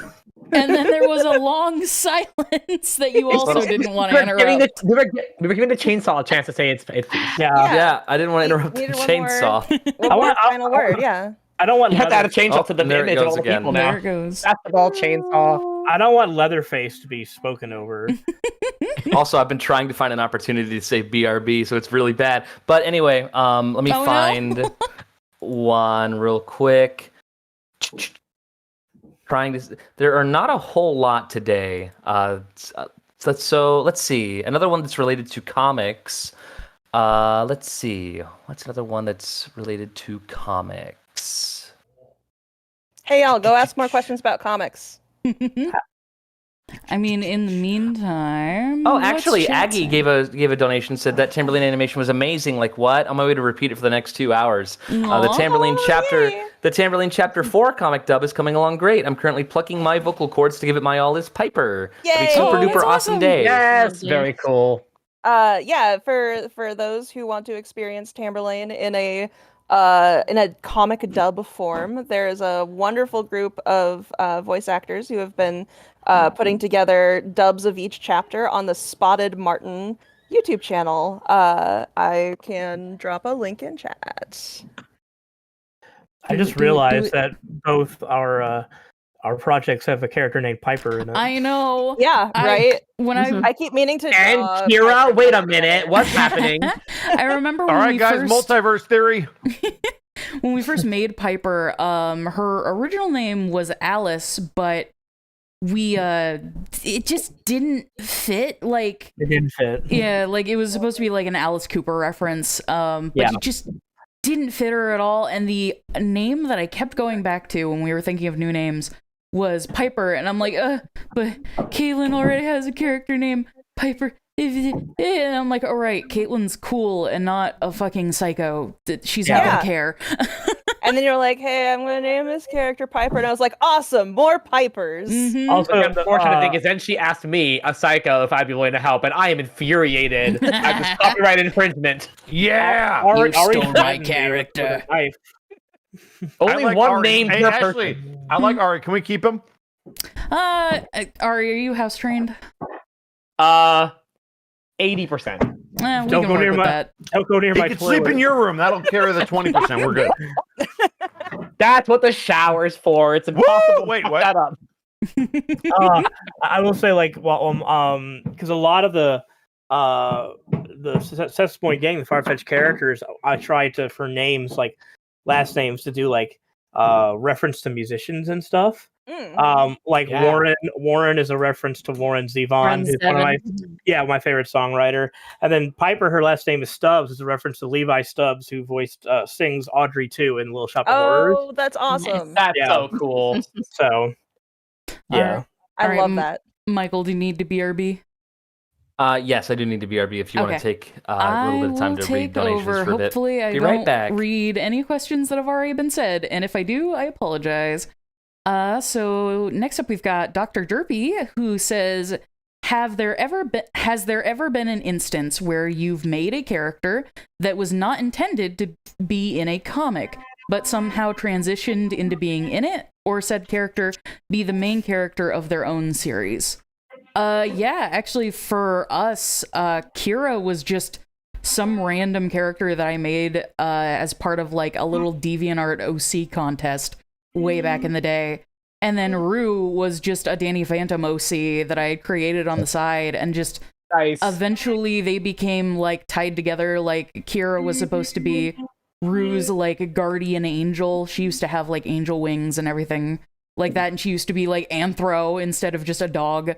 Yeah. She's always looked purple though. Like her design really hasn't changed a ton. It's always, I love telling the story about how it's like, because Ashley had Kira, Rue, and Quinn before, you know. Yeah, I created Kira and Rue when I was like 12. I've had them forever. When I was joined on as co-creator, Ashley was like, "What, Dave? What now?" I'm like, "Well, Ashley, you need to have more characters for this show. It can't just be three." And she was like, "Well, I always pictured like Quinn was really into music, so he's in the band." And I was like, "Okay, well, why don't the other characters be the other members of like Quinn's band?" Mm-hmm. And then we came up with Griff, Piper, Warren. It kept on rolling from there. Because like originally, I just kind of wanted Farfetch'd, originally Hell Puppy, to just be a bunch of little shorts, and I was like, this isn't enough. Like, I want to do more with it than this. You literally told me, like, Dave, how do I make this a narrative? And I'm like, Well, sometimes you just have characters that you realize there's more to them than just like, you know, a short thing. You want more out of that, I guess. Yeah. And like through working with Dave, it's actually helped me improve a ton on like writing and like creating characters and stuff like that. So that's been really fun. And there's like a bunch of other OCs that I have that are like super old that have kind of started to work their way a little bit into Farfetch'd, or at least like I've been toying with it. So yeah, no, that definitely happens a ton. What about you guys? Do you have any characters that unexpectedly became a main character or snuck their way into your comic? Oakwood wasn't supposed to be a main character. Oh, interesting. He was originally more of kind of a secondary or side character, and he was there because he was a character that also dated from before my comic, and he, like, partway through chapter 1, I think it was, as I'm like doing stuff for chapter 2, one of my friends was like, you realize that this whole thing about him researching Tamberlane to figure out what she is, that's not a side thing. That's a main plot thing. He needs to be in the forefront more. And I was like, oh no, shoot, you're right. I am back, by the way. Welcome back. Similar to Ashley, my like Rocky and Mitzi from Lackadaisy were things that they were named after cats I had as a kid, and they were just like little anthro cat characters I would draw in my school notes and things like that. They were like fundamentally posable action figures for me to draw. Like they didn't have any context at that time, but they ended up being like, they just like popped back into my life and brain when I started working on this idea for like a Prohibition era comic. So sometimes they just find their way, weasel their way back into your crawl right into your whatever story, you're and they're like, on. "Hey, you're gonna tell us a story about me now." Also, I love that. The closest I'm sorry. Oh, okay. So the closest I have is it's not quite exactly the same thing, but when Izzy, Squeaksy, and Izzy, we first came up with Lothorial, it started out as an animated pilot, and we quickly were like, this is going out of control, we can't do this, let's make it a webcomic instead. And I remember that she just drew these two characters. It was like, she's like 3 characters, a bat, a bird, and a bee, and they were all really cute. And I was like, But the bee just kind of didn't really end up being anything. I couldn't figure out a way to use the bee, so I was like, let's put the bee away for now. So the bee's dead. I'm sure that bee will show up again eventually. And the bat and the bird ended up becoming. We were just like, let's just create a story around these two. What do they look like? Who do they feel like they are? And the story just kind of fell into place. Dave, you might want to mute your microphone whenever they're working. No. Dave screaming in absolute terror. There we go. He's gone. But yeah, the yeah, it was, so I think that's a lot of how that tends to happen, right? Is you create characters and not all of them make it, but you kind of end up knowing which ones are gonna make it. Like, you get a sense sometimes for which ones feel right. Which seems like it happened with Rue and Kira, where like there was something about them that just you couldn't put them aside. I love that so much. Yeah, it seems like a lot of projects like start because somebody has like a childhood character or like a character that they created forever ago that just wouldn't go away. It's like, okay, fine, I'll give you a story, fine, whatever. That is absolutely what I'm planning on doing for my next stuff. Is just like channeling all of those like childhood stories and OCs that never got a chance to shine. Oh my god, I'm so excited about that. I've seen a little bit of the art for it that you've shown me, and I'm so excited. Yeah, we're just basically, I remember we first sat down talking about it, Kate was like, I want to do something that's like the most self-indulgent thing. We're like, let's do it. Just everything ever that like the middle school dream project. Exactly. I like how Caitlin, you and I are kind of going the opposite route, whereas like Tamberlane was like your super like cute, down-to-earth, chill project, and then your next thing is going to be like crazy, super self-indulgent. And for me, I'm starting out with a crazy, super self-indulgent project, and then my next project that I want to do that I'm not ready to really talk about yet is going to be my chill, cute thing. Yeah. I need my rest era. Oh my I think god, what it right? comes down to is like you want to have one of each. You want to have something you're putting like a lot of energy into, but you also want to have something that you can just do because it just makes you happy and there's not there's going to be stress associated with some of your projects inevitably. So it's nice to have some that aren't quite as weighted. Yeah, like that. Have at least one of each. Everything you do should be self-indulgent, like to a degree. Yeah. I think that's like an important like way to create and keep yourself creating. Yep. All right, Michael, I only ended up reading the most recent donation Let by me refresh. Dr. Derpy, so if you want to pick out some other ones, go for it. Gotcha. We do still have the really big ones from Fanimation Mike, but they are unrelated to webcomics. Yeah, and we don't have a ton of time left, so we might want to stick to like more comic-related ones. I'm so sorry, Fanimation Mike. I know you donated like a good bit on some voice requests, but a lot of them are long, and we wanted to focus on, Tamberlane and Lackadaisy and Farfetched and a bunch of webcomic stuff. So I hope that you understand, friend. Also, Michael's reading the questions because I have to keep muting because, saws and everything. I have to keep muting too, but it's fine. Noise suppression is my savior. Let's see. Let me see what all is related to webcomics. I'm having a hard time. This is too fun to Boruto. That's a comic. Thank you, JJ, for funding Boruto. That is a comic, technically. I mean, it's a manga. It is. That's a comic. Is that like a combination of Borat and Naruto? What is that? That's Naruto's son. It is. That you know what? Actually, nice to hit you know what? End. I have a good one here. Timey Time donated and said, when starting production, did you have to register as a business? My goal is to start my own project, but due to some circumstances, I can't just make a startup as an individual.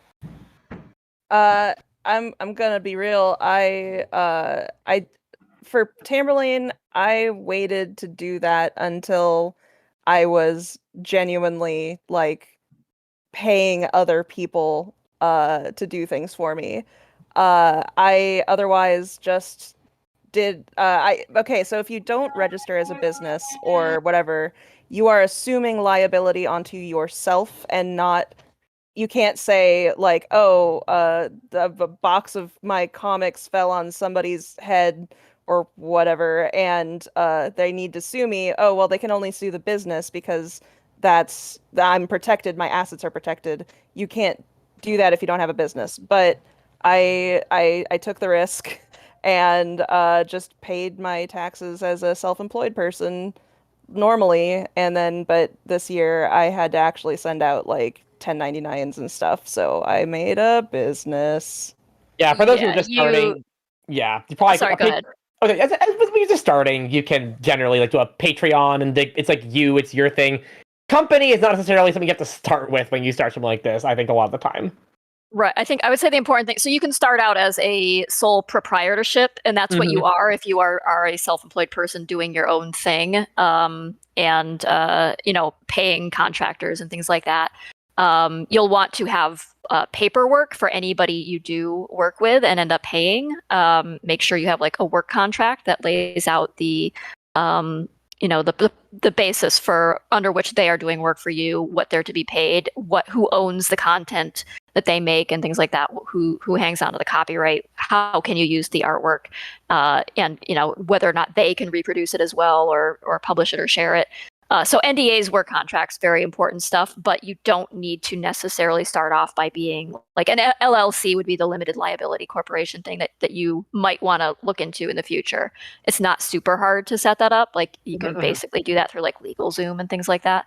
Yeah. But you can just do sole proprietorship, which is really just you operating as a business that is the same as your name, and it's just you. And that's totally legit to do that, for the time being. So yeah, don't let that stand in your way. But do get your paperwork in order. Have paperwork for everybody you're working with. Make sure you have like an agreement written down and signatures so that everybody understands who owns the artwork, who owns the characters, who owns the story. Any content that's created, who owns the copyright to that. And that sort of stuff, so you don't end up with like terrible conflicts in the future if you want to go like, if you have some network or something come talk to you and go like, hey, we're interested in picking this up, or some publisher or whatever, but then suddenly like, you're somebody who you considered a friend comes out of the blue and goes, hey, this is my character, this was like art I did and we didn't have an agreement, so like I figured it was still mine and this is like partially my project, and stuff like that can happen and does happen a lot with like indie productions. So get your stuff in order in that regard right at the start. Yay, legality. Extremely good. Yeah. Any words on your end, Ashley, about that stuff? Or... I don't understand how any of that shit worked. No, I'm kidding. Well, not totally kidding. I was about to say, technically, you have a business now at the studio. Yeah, like I registered a business, and we have contracts for all of our employees as well. Like everybody said, to make sure that everybody knows who owns what, and like, make sure that you're covered in case like any of your team like leaks anything. You have it specifically stated that like, hey, you're not allowed to do that. And like specifically with like our music team, we have to have very different contracts because of how like music royalties and everything are split up. So definitely, like, you don't have to worry about that stuff initially, but when stuff really gets going, it really, really pays to be sure that you, like, research and look into that stuff. That also comes back a lot to the whole, like, when I think a lot of people think of, like, like, webcomic is, like, an entirely solo affair. You're just doing this thing in your room by yourself. But a lot of times these projects, whether it be a webcomic or otherwise, it takes a village, right? It's not just one person doing one thing. So really... You have to understand, it's always important to understand what it means to bring someone on to work on something that you're doing versus just doing it by yourself. Exactly. All right, next up, we've got a good question from AK Illustrate, who says, as a fellow webcomic artist, it's wonderful to hear about everyone's experiences making them. Thank you. My question is, do you have any advice on how to pitch your comic to potential readers? I feel I'm pretty bad at it, and I'm sure I'm not alone. Yeah, that is incredibly difficult. That is one of the hardest aspects of it, aside from just, making it. Honestly, I got better at it by like advertising it at a convention table, because you have to say something to everybody who walks by to your table, and you have to pitch it over and over and over and over for days on end.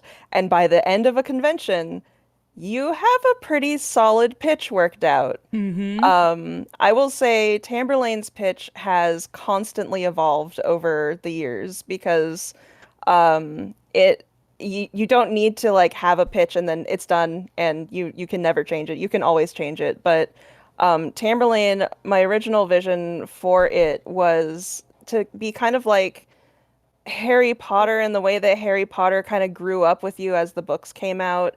And so the first ones would be kind of aimed more at a younger audience. And then by the time you get to the end of the story, it's like very, it's darker and much more like teenage area kind of thing.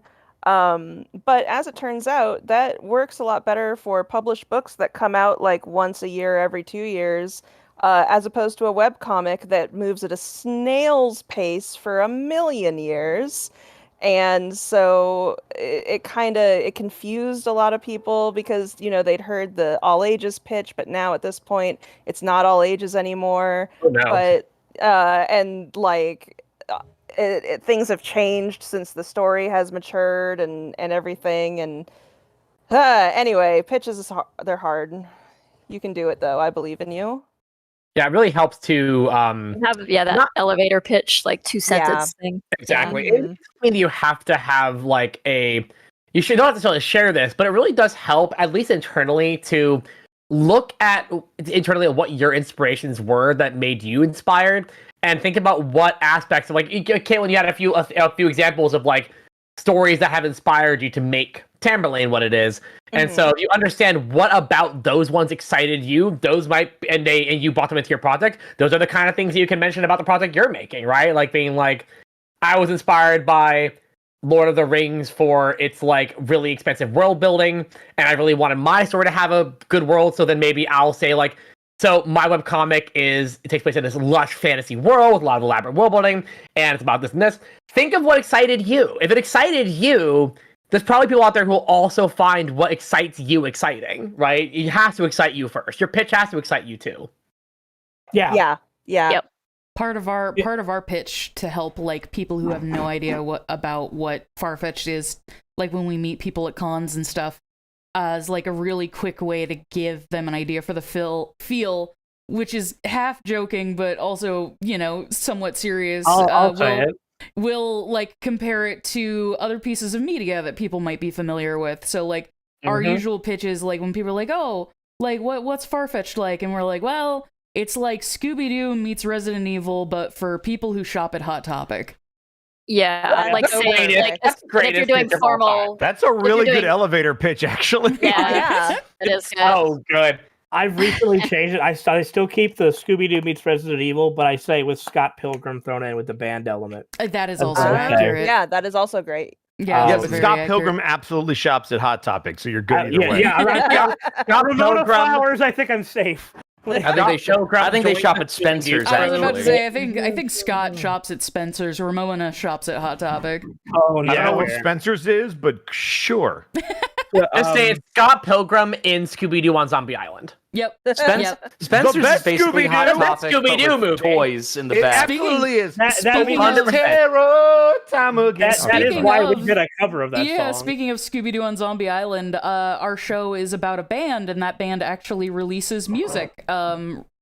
Hopefully semi-regularly. It's been a time. We're trying to Put produce out music 2 faster. songs. I pulled Yeah, a it's true. hex on you. But we actually released a cover of Terror Time from Scooby-Doo on Zombie Island by our band Sesamoid. And do it's the fucking hex dope. song, the one with the 3 ladies that I are all want witches. to. That Would be a great song. Oh my god. That might be another good one to release for Halloween. We're not One of doing my 2 first crushes Scooby-Doo as a songs kid. in a row. Please do. No, please. we have a million other songs I want Technically, to cover. no. Technically, one of them was a soundtrack that played over a chase scene. One of them is a song that was done for Scooby-Doo. They're See? different. See? Oh my Yeah. god, my roommate just blew his nose so loud it came through on the mic. I heard that. I heard that too. You all Don't right? mind the elephant in the background. Oh yeah, speaking of my roommate, when I was walking past earlier when I had to BRB, he just looked at me, dead-eyed, dead face, just, wow, you can't even shit yourself for your own art. I was like, thanks, Adam. Really the level appreciate of the commitment support. incredible. you don't have. I was like, Adam thanks, is dude. great. Adam's a good boy. Adam is in the hallway between me and the rest of the house, and he is the composer on Farfetched and Satina and Billy Bustup. He is a cool dude. Hopefully we can get him on Hunicast sometime to talk about music stuff. I will say with awesome. the Resident Evil aspect of it, it's because we want the monsters in our show to be genuinely twisted and mutated, and I'm a huge RE fan, and playing the Resident Evil 4 remake. Oh, thank you. I'm glad you're a fan of me. Sorry. Oh, I am. No, but playing the Resident Evil 4 remake recently has made me be like, actually, there's so many fucking weird creatures I want to put in this thing. You should play Resident Evil: The Village. I have played Village. I love the thing in the house. I don't want to say what it is for them played that thing. Dude. You're talking about the thing on the second, like the dollhouse? Yeah. That was so good. The best thing, and it's so good. Fantastic. I was streaming that with my friend, and they literally needed 4 people in the call just to finish the level. Like, it was that terrifying. That's awesome. I still need to play it. It is disturbing. Yeah. It's one of those things where when you're so a female good not playing that game. I'm just gonna be real. Like, I can't even imagine. I need to play it still so I can see Mommy Dimitrescu. Yes. Oh yeah, she likes to give steppies. Have they released the game in the VR so I can look up? Oh my god, I should stream that game in Again, VR. we're keeping Ari. The tastes are just phenomenal. I became mutuals with the guy who voices Heisenberg in Village, and I'm like, I really want to interview you or something. Heisenberg's a cool dude. Yeah. Oh yeah. His voice actor seems really chill. I've bumped into Lady D a couple times at signings. That's right. She seems Saturday, so sweet. Yep. Saturday, give me prop. I did beat Resident Evil Village without any weapons upgrades. Take that, gamers. Oh my god. Actually, that's impressive. Was it because you didn't know what they were? No, I'm just good at Resident Evil. Sure. Yeah, whatever. I mean, to be fair, it's my favorite game franchise. Village is not the hardest game. It's just really good. The storytelling and the characters. It's so good. I think 7 and 8 brought Resident Evil back, and I'm glad they remade 4 because 4, in my opinion, is probably the best one. I agree. 4 is the best one. It's like Resident Evil 4 and Undertale are my 2 favorite games, but somebody at polar opposite.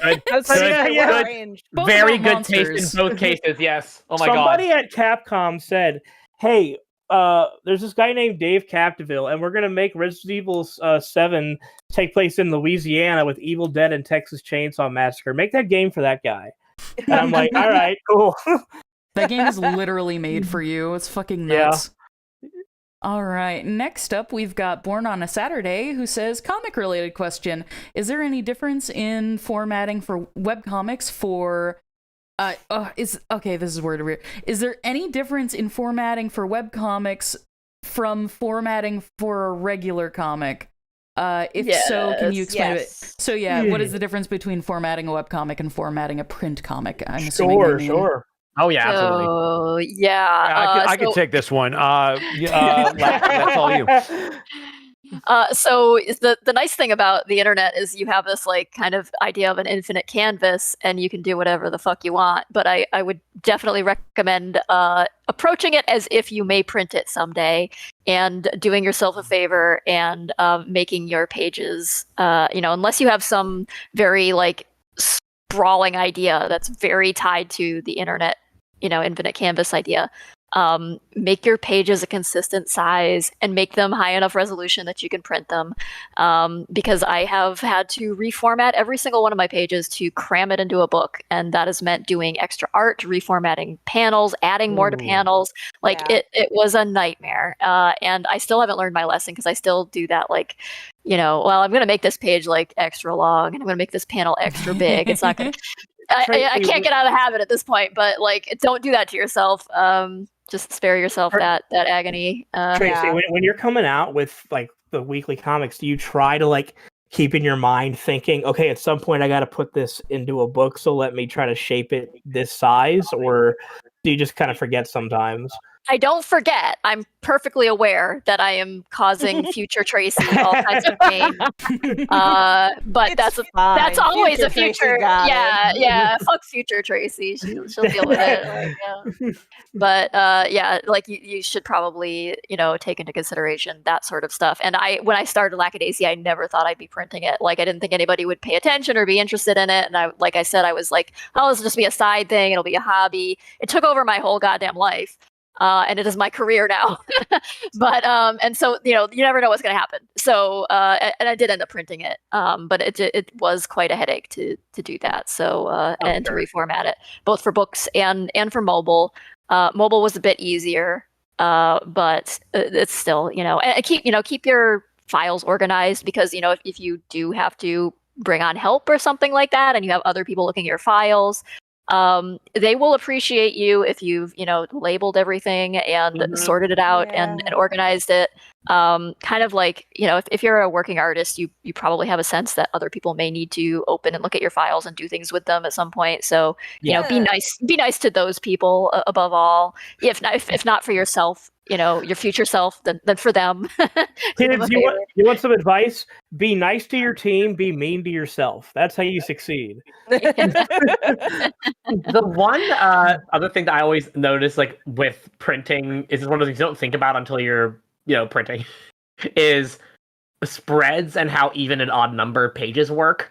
Yeah. Where if you have two pages that need to go together, or it's better if they're on the same side, it has to be an even and an odd in that order. If it's an odd and even, you're screwed, because that's the page flip. You just don't think about that, and then when you're like, oh shoot, like and then I was gonna say that is one of the coolest things that Junji Ito, if people are unfamiliar, and if you are unfamiliar, you need to be familiar, especially if you like horror. He is incredible, and one of the things that he specifically really pays attention to is page numbers and how the page format is going to look in a book. And one of the things that he takes account, or he makes notice of, to especially sell his horror elements, is page flips. So like a lot of the time with his comics, you'll see in like a 2-page spread, like the buildup of tension, the buildup of tension, the buildup of tension. And then once you hit that page flip, you are hit with like the big shocking reveal.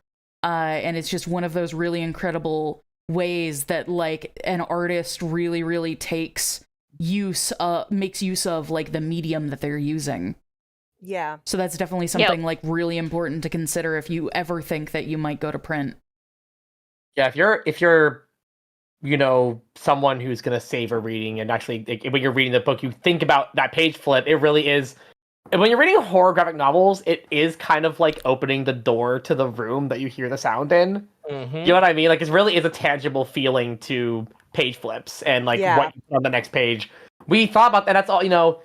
I mean, obviously, this is not to say printing versus not printing, but it is kind of. Caitlin and I were thinking about like what goes on page 300. Is that going to be like a special thing? We have to format the story around page numbers and stuff like that, And like, is this volume getting long enough that it's going to cause printing problems later? Because every volume inevitably gets longer than the previous one. Because this is how stories always go. God. Yep. Every time. My God. You know what should be utilized more for action in comics is what's that? Flip-O-Rama from Captain Underpants. Yes. Where you can just flip the page back and forth, and it looks like characters are getting punched. Absolutely needs to be utilized more. Yeah. That's such a good idea. All right. Tra-la-la! Now we've got Floweramon, who says, "Hi everybody, happy to be here for the 3rd Hunicast of the year." I know, an absolute record. What are the details of the comic get thing that you guys were talking about earlier? And what is the name of the other Bat comic Ari did, the one with the bird? Quite a short. Ari, you can go ahead and talk about Mothorial. Sure, I'll keep it brief. The Mothorial is MOTH, like Moth Oriole. It is a webcomic that I started with Izzy Squeaksy about I think 2 years ago now.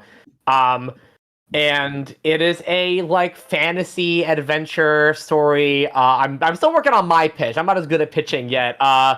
About God, Izzy even like gave me a pitch, like, hey, if you need help with the pitch, here's what I did. It says, okay, a spunky bat and a nervous, anxious goose pheasant bard who's basically like her adopted father. It talks about their bond as, adoptee and guardian, and it's how it's being tested by the magical world that they're in, and the mysterious things that are happening in the world, and the danger that they face. And it's about family. I love family stories. I love found family, and it's really fun. It's also one little fun thing that I try to do in it that's going to come up more and more as a musician. I love the idea. I don't know if anyone here has heard of Dino Stanatopoulos made that one. Trent, I think it's called. Don't read Trent if you don't want the grimmest graphic novel ever written in history. But no, it's horrific. But it's a musical. It's a musical graphic novel, and it comes with a CD or Spotify. Like, you put it in and you play along with reading. So there are a couple times in Mythorial. I've done it once so far. We have voice actors who we found who can do singing for different parts because, that's voice actors are really cool. And we actually have occasional music that is sung and has like audio on the page so you can hear it along with reading it. So that's a fun little... I see Izzy in the chat right there. Yeah, there she is. Izzy Pereira. She's phenomenal. She's the artist, and she's magnificent. So if you like seeing cool furry art and cool stuff, Mythorial and Izzy's work. If someone wants to link that in the chat, already done. Ashley, hell yeah. it. Yeah, it's a lot of fun. So that's Mythorial, and that was one of the reasons why Caitlin brought me in, is that she was able to see my writing on Mythorial, and it was the first time I'd ever written like anything in a comic format, which was intense. I'd never done anything like that before, so it's a really fun learning experience. I'm having a blast. I really enjoyed all of the things that you were doing, and you and I had similar writing sensibilities. So I was just like, yoink, I'm a steal you. As for Comic Git, basically my husband put together a series of Python scripts that work with the website GitHub, and it will take templates and whatever files that you've put into special folders, and it will turn those all into an HTML site for you. And then because it works through GitHub, you can post it through GitHub Pages for free. Although if you want to use a custom domain, you have to pay for GitHub Premium, which is like $4 a month or something. Basically, you get it set up so that you have a folder on your desktop, and in that folder, you have a folder for each page of your comic, and you basically just drag the comic page in there, you type out your little post in Markdown, and you set the settings in a text file to say, I want it to go live on this day, and these are the tags I want, and this is the chapter it's in, and whatever. And then you push a button to push it to GitHub, and it automatically makes your page. It is, as I said, still in beta, and he is always looking for new ways to improve it. He's trying to make it very specifically good for people who aren't good with code to use. So he's got things set so that you can change the colors and the themes and stuff fairly easily, as long as you're willing to look at like CSS code, but it's all labeled very nicely and stuff. So comicgit.com is the website. And I highly recommend checking it out. Like I said, setting it up can be a bit of a head trip, but at least for now, my husband does offer some help through the Comic Git Discord that's linked on the site. And hooray, free comic hosting. Yeah, I have that all pinned in the chat, so definitely go check out Comic Git and Ari's other webcomic as well. Yeah. Dude, why did I first think when you said Python, I said you were writing Monty Python scripts, and I was like, oh, heck yeah. Yeah, all comics are actually built on a foundation of Monty Python. Dude, that'd be amazing, actually. I know, right? All right, we are approaching the 2-hour mark, so we have one more question I think we're going to get to before we end up wrapping things up. Oh, snap. So We're at 2 hours. That means It's that time again. One of our hosts will die. What? Wait, I'm not a host. I'm just fun. Spin the wheel. Do you have a question already in mind, Ashley? Yes, Marshmallow Bard asks, "Hey y'all." That's a great name, by the way. It is a great name. Hey y'all, long-time listener, first-time donator. Oh, well, thank you. Hey. Struggling graphic novel writer. Been Ooh. trying to get my series picked up by an agent/editor for a while now and have had mixed success. Any experience with pitching? Thanks, y'all. We were just talking about pitching. I have no experience with pitching outside of I've tried like DV Pit and stuff on Twitter, and I had a couple of agents semi-interested, and then I didn't follow up. Take it away, guys. I will throw out that that's actually why we went with webcomic when we did Authorial was, because like one advantage to Patreon that I've always loved so much is the ability to connect the story in my head to the readers on a more direct way than maybe graphic novels are phenomenal and super cool, and the publishing industry has a lot of really cool people in it, but it's a journey getting in, and like there's always, I think, keep in mind that there's so many different ways to tell your story, and you don't have to put all your eggs in a single basket. That's also one thing I would say. Because we were going to pitch Authorial, and then we were like, in this case, why don't we start with a webcomic? And that ended up being a great choice for us. So it really depends on the person and the project, but always keep that in mind that your story doesn't have to have one avenue to be told. Yeah. Yeah, and you don't need anybody's permission to go make your thing. Exactly. And in fact, sometimes the better and way to do it is to make it and put it out there and let the interested parties come to you. You're gonna get a better deal that way by and large, because they won't view it as, oh, we're doing you a favor. If they want you, you can make them compete for you. Both with publishing and anything else you might be doing creatively. But that's kind of a privileged position if you can like raise the funds and have the time and resources to do the thing and make the thing. Comics are a lot easier, of course, because you can do it solo. Not to say that they're easy. It's not easy at all. But you can do it solo without a pre-existing budget or something like that, or a team of 50 artists working on it. But yeah, don't let that be an impediment to you. When I made my comic, I never went looking for a publisher. Like, I let them come to me. And kind of what Fable and I ended up doing with the pilot, we did pitch it and got told, like, this is so weird, like, no studio is going to pick this up. They're risk averse, so they're not going to take something that's unknown and unusual. And so you're just going to have to go make it yourself. And so we did. And, now we are overwhelmed with the response that we're getting to it. So, you can kind of do it your own way. And sometimes that works out for the better. So, that's all I know about pitching. Yeah, Dave and I will I say that asking a bunch of internet creators who make webcomics how to pitch is maybe not the most ideal audience, because most of us aren't pitching. a lot of us end up doing web material because we're either very pitch averse. We've heard all the horror stories, and we we know how you get treated in those like meetings and all of the things they'll ask you for, only to kind of like kick you to the curb after having you do a bunch of work for free, like pre-production work and things, to show them what you got and what you can do, and then they'll be like, bye, So sometimes it's like, maybe I just want to put my energy into actually making the thing, and then we'll see what comes of it. Exactly. I guess I can be the one to say that technically a show I wrote got picked up by a company, technically. So Dave's the only one. Yeah. But yeah, if you're pitching, we're all pretty independent, but like there's absolutely nothing wrong with pitching. No, because like nothing at all. you get tons of resources, advertising, marketing, funding. Not to put you off of it. Like, reasons it may to do be it. But if you're, it may be the option for you. I was just trying to explain my experience. Sorry, I wasn't trying to be all negative about it. No, it's okay. No, not at all. Sorry. But yeah, like if you're pitching sucks ass. Like, if you're struggling with it, just try and do it on your own for a little bit. Post it on Twitter, share your comic on like comic discords. Oh god, Dave, you need to mute. Share your comic on comic discords, network, make connections with other webcomics.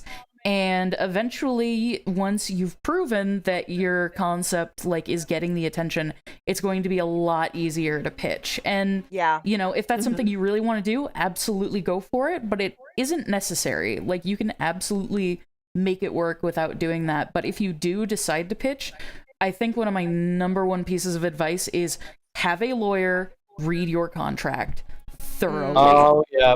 Yes. Yeah. Thoroughly.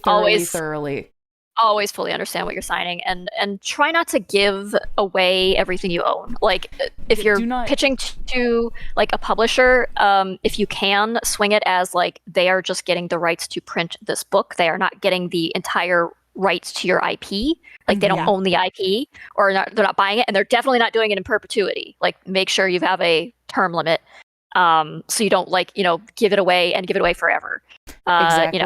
Always be very aware of that. Yeah. So and that way, if you have like a perpetuity, like, so it's not infinite, when that contract comes up again for renewal, you can renegotiate like your terms and like get better pay, anything you want. So that always like works better for you in the end as well. So just be very, very careful, because like the number one thing that fucks over creators is this like pressure that a lot of creators feel that they need to sign over the rights to their property. You don't have to. Like, that is the biggest myth that's been sold to so many people. You do not have to sell the rights to your thing. You can maintain those rights. You just have to fight for them. So definitely protect yourself and be careful. But if it's something you decide to do, there's tons of benefits. So like, just follow the path that's working out for you best. And I wish you the absolute best of luck with that. And with that, I guess we'll start to wrap. May I pitch one thing real fast? No. Oh, okay. Elevator fuck pitch. you then. Bye. You can pitch two things slowly. Okay. So, okay. This, if you guys have more questions about comics and web comics and anything like that, this Sunday, today's Monday, right? Yeah, this Sunday at Cozycon, which is an online virtual convention that is free to attend. Tamberlane is and Mythorial are part of a comic collective, and we are putting on a panel about how to bring your comic to life. And so if you check out Cozycon online, their Twitch channel, at 11 a.m. PST on Sunday, you can ask more questions there. Yeah, and the collective is called Foxglove, in case people are wondering. Foxglove. Foxglove Comics. If you like furry stuff, then a fox will fit you like a glove. There you go. Now you won't forget it. There you go. Yeah, Foxglove is super, super cool, and all of the comics in it are really, really good, so you should go check them out. And yeah, I guess that'll do it for this Hunicast. Thank you so, so much, everybody, for joining and answering questions and talking about toilets and chainsaws a lot. My two favorite topics. If we want to go down the line, everybody let the audience know where they can check you out, like what your social medias are and everything like that. Yeah. All right. So my name is Ari Noble. You can find me on I have a website which is Ari Noble Writes, like he writes, not like he's correct, because I'm often wrong. AriNobleWrites.com. That's also my Twitter handle. Ari Noble Writes. I also have a music at MetaJoker, which is also linked in all of my stuff. I run Mythorial, the webcomic. I co-write Tamberlane, and I also run a podcast called Yes Androgyny, where I talk about, with my best friend since middle school, about having come out as non-binary and her coming out as trans, both in our late 20s. So that's a fun little thing we're doing, and we're talking about creativity and, the world of queer creativity and stuff. We interview some cool people. And yeah, that's basically everything that I ever do in my life except eat, sleep, and shit. So I hope you enjoy all of them, except for the shitting. Good save. Good save. Woo! My name is Caitlin. Thanks for having me. You can find me on Twitter at just Caitlin. It is spelled Caytlin. I know it's a weird spelling. I was named via opinion poll when I was born. And you can also check out Tamberlane at tamberlanecomic.com. Or we also have the exact same handle on Twitter. And then we are Tamberlane on Patreon, and you can check out our Kickstarter at kickstarter.tamberlanecomic.com. Dave, where can they find you? I normally blow the self-promotion off because I think it's dumb. But I will actually say for once I will plug myself because I only need 12 followers on Twitter to hit 30K. Oh, and everybody follow Dave. And once I do that, I am locking my account so no one else can follow me after 30K because I don't want all you freaks around me. So do that. Follow me at Dave Cactville and also check out Ashley and I's show. If you want to see the comics, you can look at our website farfetch.show or our Twitter account, which is just at farfetchshow. And then also you can follow me on Twitch, Dave Cactville on Twitch. I do VHS streams and game streams and Ed. You do Ed? That was a segue. Yeah. Hi, you can find me at Ed Bosco on both Instagram and Twitter right here on twitch.tv/Edward Bosco. Boom. Tracy, who are you? Speed run, where are Speed run, bitches. Tracy, go. Lackadaisy.com. All pertinent links are right there on the front page. Anywhere you could possibly find Lackadaisy stuff. So, yeah. And also, I think we've got a link to that down in the description, as well as links to the Tamberlane Kickstarter and everything as well. And links to Farfetch. So if you're lazy and don't want to look it up, there it is. And Michael, what about, who are you? Nobody knows I'm you. Michael. Where are Just you? Google Michael. You'll find me. That was fast. I already hit 30K. Thanks, guys. Oh my god. Congrats, Dave. Time to lock your account. Okay, no, if you Google Michael, if you Google Michael, the first thing that comes up is just nothing but Michael Jackson, actually. That's you. I cannot believe we got the real Michael Jackson on Hunicast, back from the dead. Don't ever do that again. Okay. Do it again. All right, everybody. Thank you so much for joining us. Everybody watching and everybody who's here, definitely be sure to check them out. And we will see you guys again. I promise we will keep up the trend of Honeycasts coming out fairly semi-regularly. I swear. I swear. Also, Gabe was in here for a second. Hi, Gabe. Bye, Gabe. Oh, did Gabe pop in for a second? See you later. He was like, hey, what's going on? Oh, shit. Are we hanging out? Wait, never mind. Shit. Sorry, Gabe. But yeah, bye everybody. Have a good Bye. time. Bye-bye. Thank you so much.